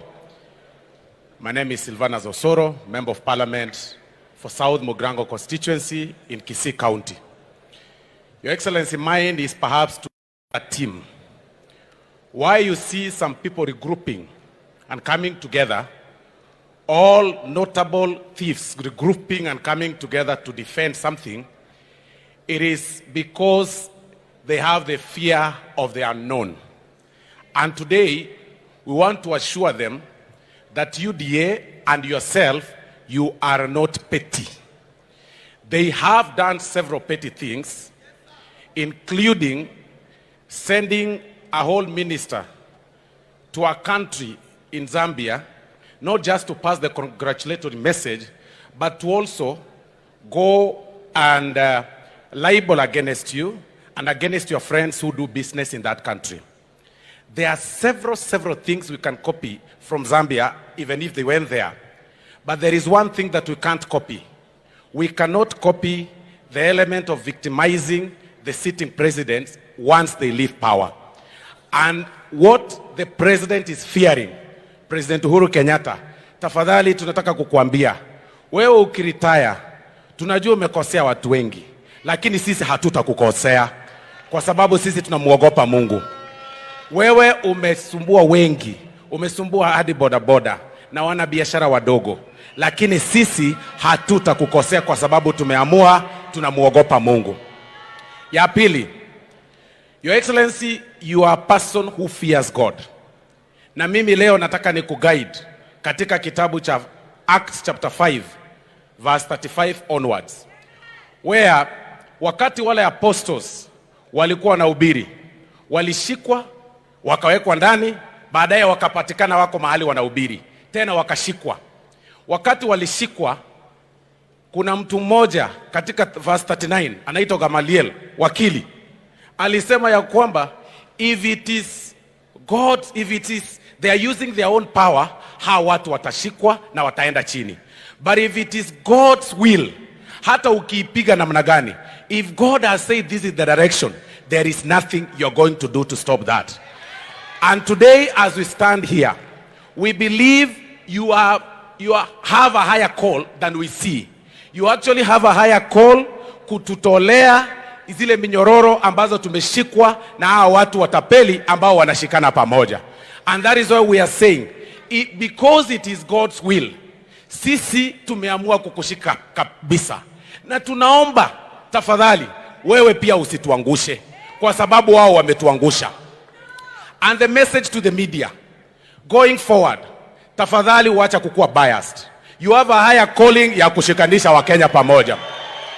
The media this time round is more biased than anything else. Nyinyi media tafadhali, especially the Royal Media Services, na leo tunawaambia ukweli, especially the Royal Media Services, wacha kukua biased. We know that chairman ana support the other side, and that is his democratic right. Lakini kwa sababu ya maneno ya uchaguzi ambayo yuko mbele, tafadhali peana fair coverage. Wacha kutupatia 3 minutes na kupatia wale wengine 25 minutes mpaka vitu ambazo hazina maana mnatuwekea kwa TV. I'll remind you again, in the country of Zambia, where the sitting president last year, Edgar Lungu, used every means possible, akisema yeye ndi deep state. He used the media. He arrested and detained the opposition leaders. But at the end of the day, baadaye Wakenya walikataa na wakapigia mtu ambaye wanataka. So there is nothing that is called deep state ambayo inadanganya nyinyi watu wa TV. You've got to change, muamue ya kwamba going forward we need a balanced coverage. Wakati mnaweka Raila 5 minutes, patia William 5 minutes. Mukipatia Raila 10 minutes, patia William 10 minutes. Kwa sababu tunajua hiyo ndio game yenu mnacheza. Kwa hayo machache, sisi kutoka Kisii, we endorse you, Your Excellency, na sisi tutasupport wewe, na wewe ndio president wetu kuanzia tarehe 9. God bless you. Thank you. Wacha nimuite mungwana, anaitwa Ndindi Nyoro. Asante sana kiongozi wetu, Rais wa 5 wa Kenya na viongozi wote. Harambee! Harambee! Harambee! UDA, kazi ni kazi. Asante sana Mheshimiwa Deputy President, na pia mama wetu wa taifa, tukifika mwezi wa 8 kwenda juu, Mama Ruto na wana UDA wote. Mheshimiwa Deputy Rais, kinyang'anyiro ambayo tuko nayo cha urais na cha uongozi leading to 9th of August of this year, as you keep saying, it is not a beauty contest. It is a contest of ideas and abilities. And Mheshimiwa Deputy Rais, there is no other person contending for the presidency of Kenya who can compete with you on that arena. You have been our agriculture minister. You have been the higher education minister. Your deeds we remember. Your character we know it. You are the best person placed to lead this country. Mheshimiwa Deputy Rais, tena tukienda mbele, ile changamoto iko sana nchi ya Kenya. It is an economic problem. Unemployment na kijumla mashida ya economy. Mheshimiwa Deputy Rais, I have sat with you and I know your agenda, and I know for sure you are crafting a policy of bottom up to marshal the entire population of Kenya into prosperity. I want to quote Mheshimiwa Deputy Rais, one of the example that I have seen you are referring to. One is that of South Korea, and in you I see General Park, who delivered South Korea into a country it is today. In you, I see Deng Xiaoping, a person who led China from 1978 to the China we know today. And I know for sure unemployment rate will come down like it has gone down in Vietnam in the recent years because of your leadership. But as I wind up, Mheshimiwa Deputy Rais, mimi kama rafiki yako, I know the tribulations you have gone through your boss. Nikiyasema hapa mbele ya watu, wengine watatoa machozi. Ile tunaona ni kidogo, lakini tunajua umeumizwa sana. Lakini Mheshimiwa Deputy Rais, always remember that suffering breeds character, and character breeds faith, and in the end, faith never disappoints us. Mheshimiwa Deputy Rais, you have been refined. You are a better person, I know for sure. But more importantly, once you become President of Kenya in 9th of August, the glory will not be to the big men. The glory will be to God and the people of Kenya.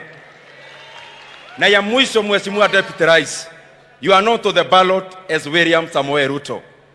It is not William Samoei Ruto on the ballot.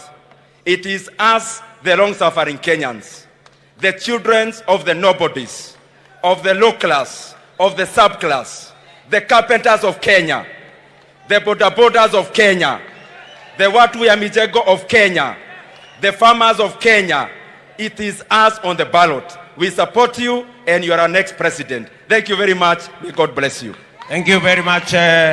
Wacha nimuite Mheshimiwa Boni Halwale dakika moja.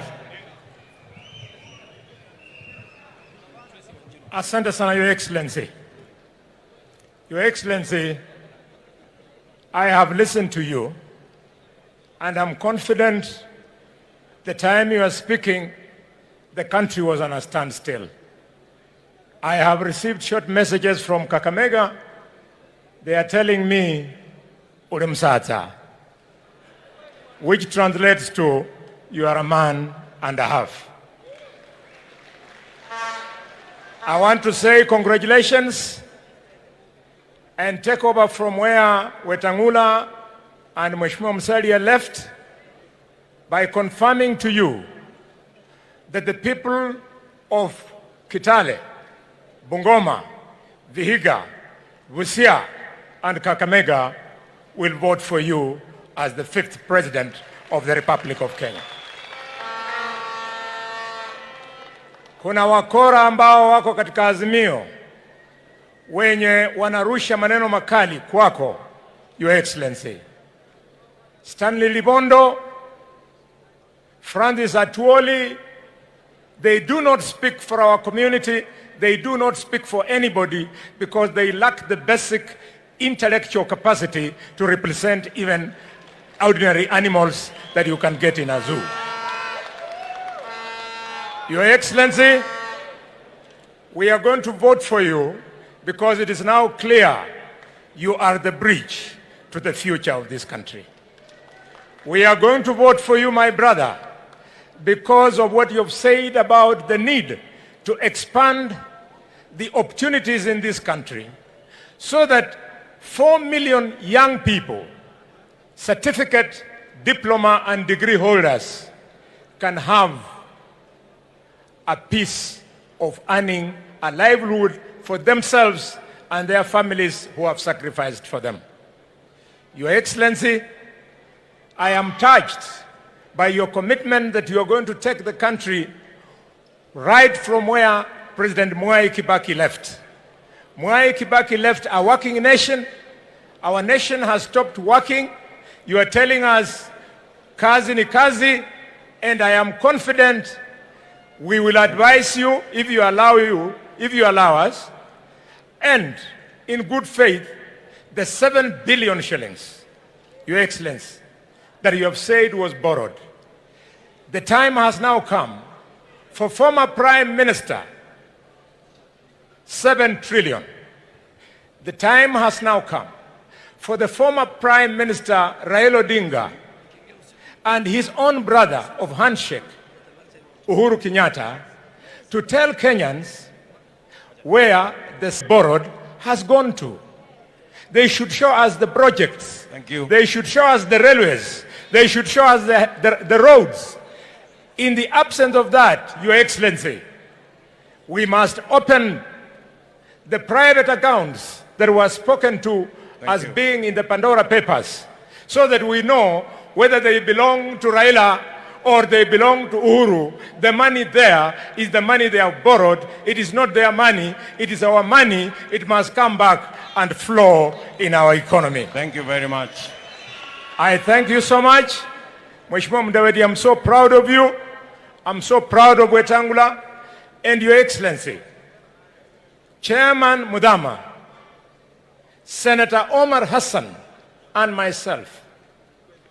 We started and we were giving each other assignments.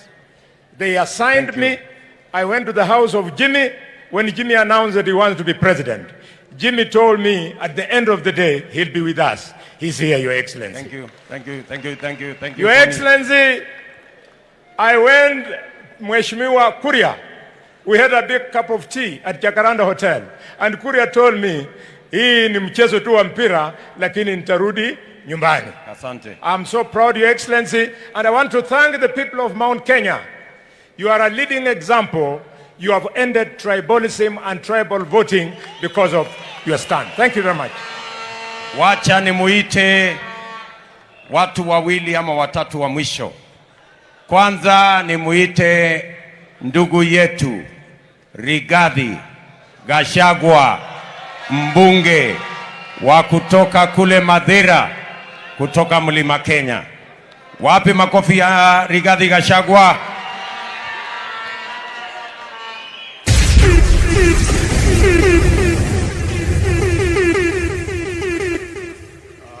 Your Excellency, the 5th President of the Republic of Kenya, God willing, Your Excellency Manaricho, and all of us, watu wa UDA hamjambo. Your Excellency, I want first to congratulate you for being nominated as our presidential candidate, and I want to share with the participants here that winning an election, 55% depends on the quality of the candidate. And I want to say here, as UDA, we have the best candidate ever in the history of the electoral process in Kenya.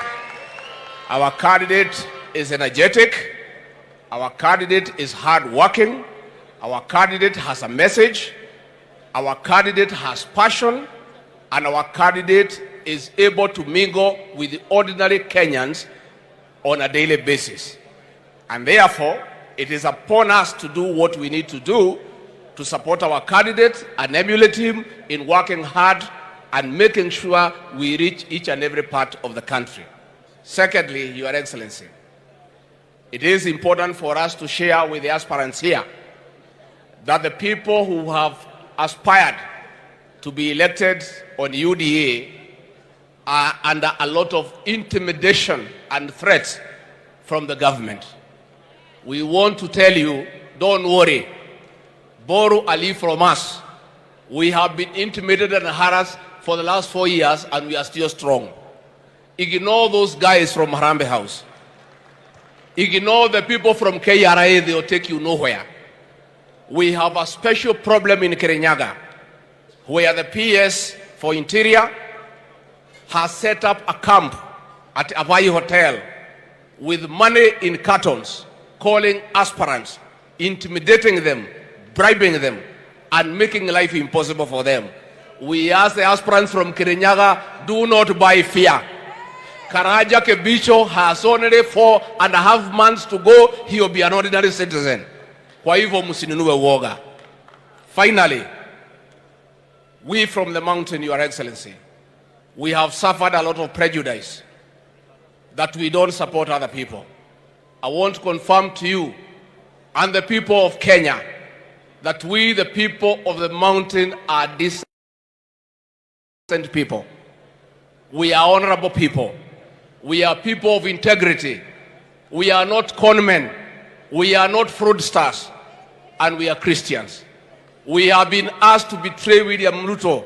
We shall not betray him because we are not betrayers. We have been told to abandon William Ruto. We will not abandon him because we have no reason to abandon him. We have been coerced. We have been persecuted to fight William Ruto. We shall not fight William Ruto because he is a good man and he means well for this country. So, Your Excellency, sisi tukitaka tukuhakikishie pale kwa mlima tuko na akili tulipewa na Mungu, tujibebee. Itakuwa ni makosa akili tulipewa na Mwenyezi Mungu bure kupatia mwanamume mwingine atubebee. Tutakuwa tumekosea Mwenyezi Mungu. Kwa hivyo tungetaka kuambia wale ambaye wanasema ati watatebebea sisi akili, watuambie pahali tutapeleka kura zetu, wapeleke kura zao pahali wanataka. Sisi tuko na akili, tutajiamulia wenyewe na tutaweka kura pahali inatakikana. And finally, Your Excellency, I want to tell these delegates that there are opinion polls that are being done by Azimio to create an impression that huyo mzee wa Azimio is going somewhere. By Infotrack, by Star newspaper, please ignore those opinion polls. Go ahead and look for votes. Those opinion polls have been done before to create room for that mzee akatae matokeo. So ignore the opinion polls. Just continue looking for votes and solidifying our vote for the Deputy President. Kwa hayo machache, Mungu awabariki. Asanteni. Asante sana. Wacha nimuite ndugu yetu Isaac Ruto. Karibu sana my brother. Alafu Didmas Baraza ukuje hapa. Didmas Karaza kuja hapa. Na ndugu yetu Malala pia ukae steady hapo.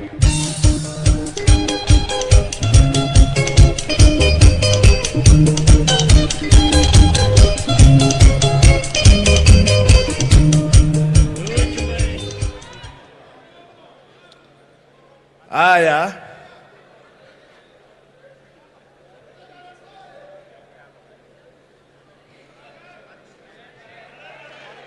tarehe haya basi, wana delegates wa UDA, Mheshimiwa the 5th President na wabunge wote pamoja na party leaders, colleagues, mimi niko hapa leo kwa niaba yangu mimi binafsi na chama cha mashinani, na nimekuja hapa kuhakikishia nyinyi ya kwamba we will walk this journey together. We will vote for Deputy President as our next president, because the policies he has enunciated today are unparalleled. We also believe that we have got to pay attention to the man living huko mashinani. I have had one of the best speeches in the recent past, which actually go towards solving the problems that we face. The ordinary Kenyans have always been neglected, and I'm happy that they now have a new beginning. Because I can see time is of essence at this point of time, I only want to associate myself to all the sentiments that have been expressed and say that we have to make a departure from making our budget in the interest of only 20% of Kenyans, and we forget the rest, 70%. Huko nyumbani wanaumia, and I thank you, Deputy President, for committing yourself to solve the problems of ordinary Kenyans. Thank you very much. Thank you. And God bless you. Thank you, Isaac. Didmas Baraza, from all the way from Bungoma. Asante sana, my brother. Thank you, Mr. President.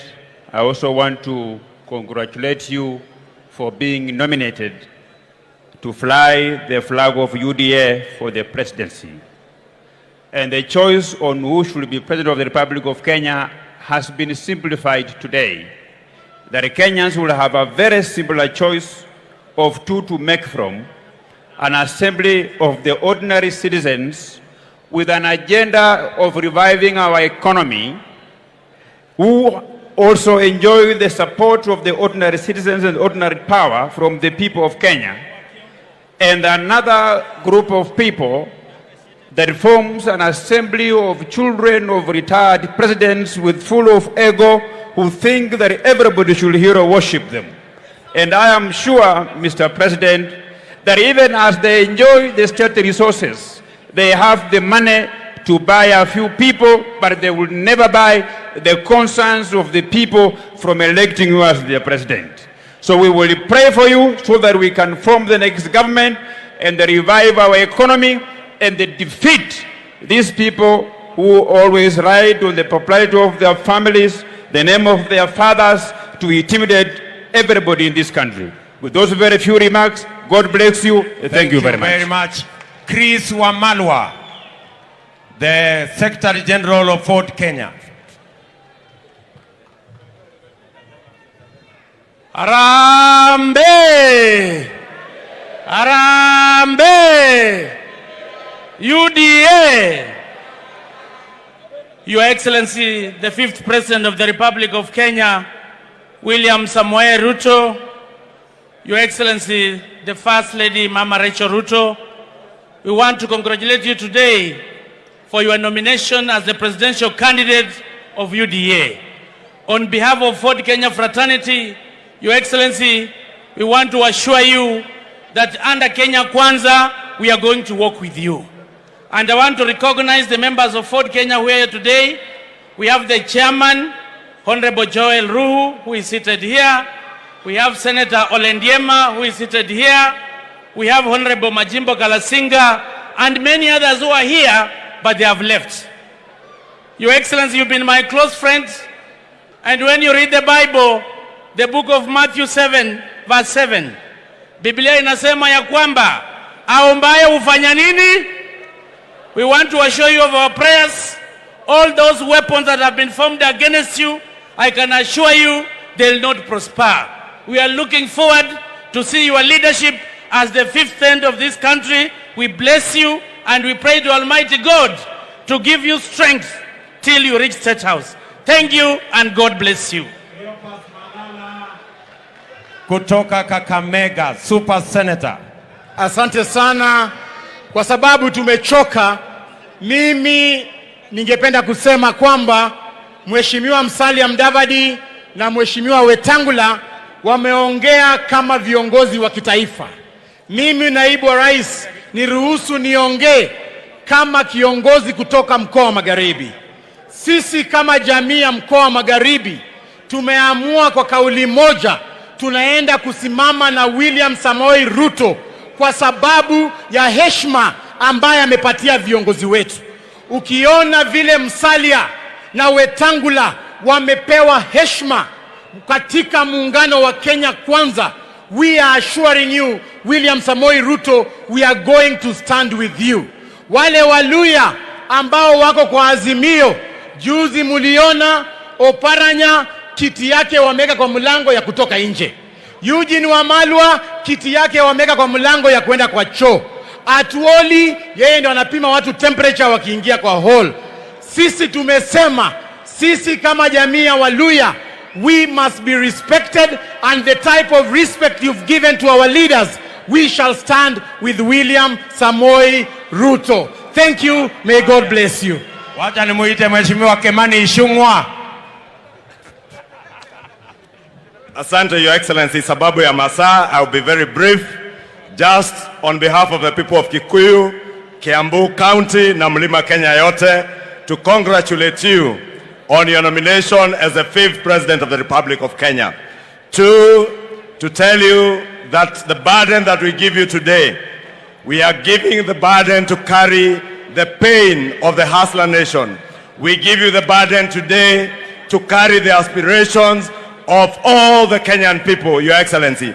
Na kwa hayo machache ni kuambie aliyesema jogoo wa kijiji hawiki mjini, leo amesikia jogoo wa kijiji amewika kwa mji mkuu wa Nairobi, na ajue itafika siku tarehe 9 mwezi wa 8 wataheshimu jogoo wa kijiji na jogoo wa mjini, wapate heshima kwa nchi ya Kenya. Asante, Mungu awabariki.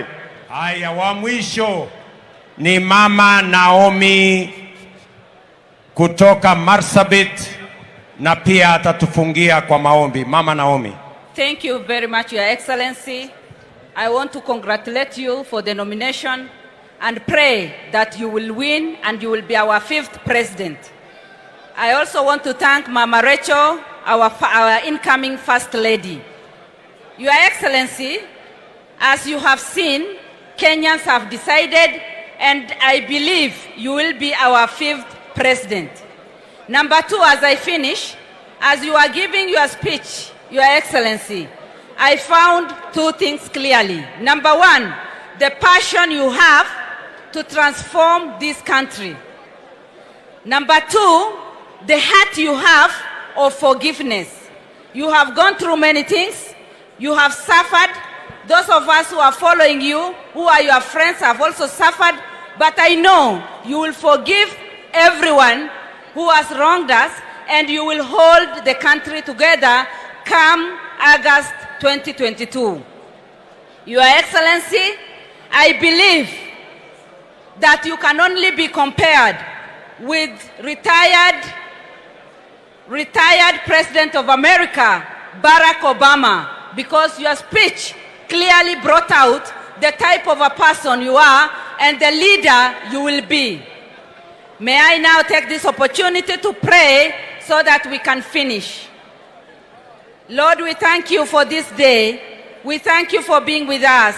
We thank you for this great occasion that you have had for our fifth president to be elected and to have another celebration. Lord, we pray that you give us that victory that comes from you. As we disperse, Lord, we pray that you will go before us, clear the way for us, and give us journey mercies. Be with us, Heavenly Father, and we pray this trusting and believing in the name of our Lord and Savior, Jesus Christ. Amen. All right. Ningependa kila mtu mahali alipo asimame kwa sasa, kwa sababu kilicho na mwanzo wa kikosi kuwa na nini?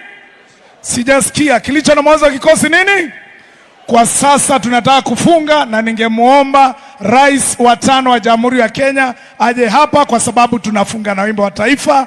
Asimame vile atasimama after kuapishwa tukicheza wimbo wa taifa. Na Mheshimiwa Rais, Meru iko Rutonated. Wimbo wa taifa tafadhali.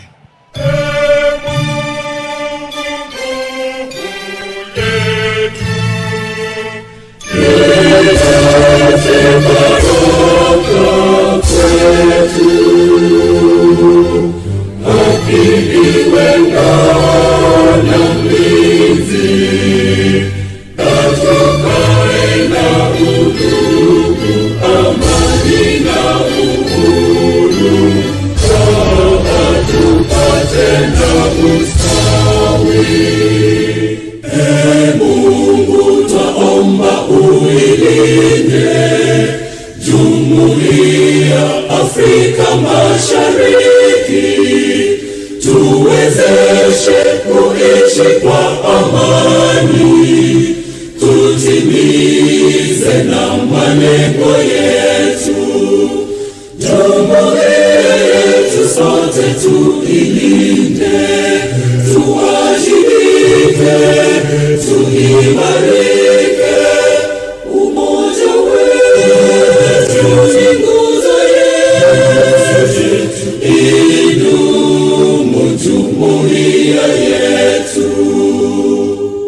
Asanteni sana. Mumpe nafasi Rais mtarajiwa 5 anapoondoka. Alafu Lucy Muthoni, Benjamin Kiprotich, vitambulisho vyenu viko hapa. Icon Band, PWD na Kenya Kwanza pia uwanja ni wenu. Karibuni. UDA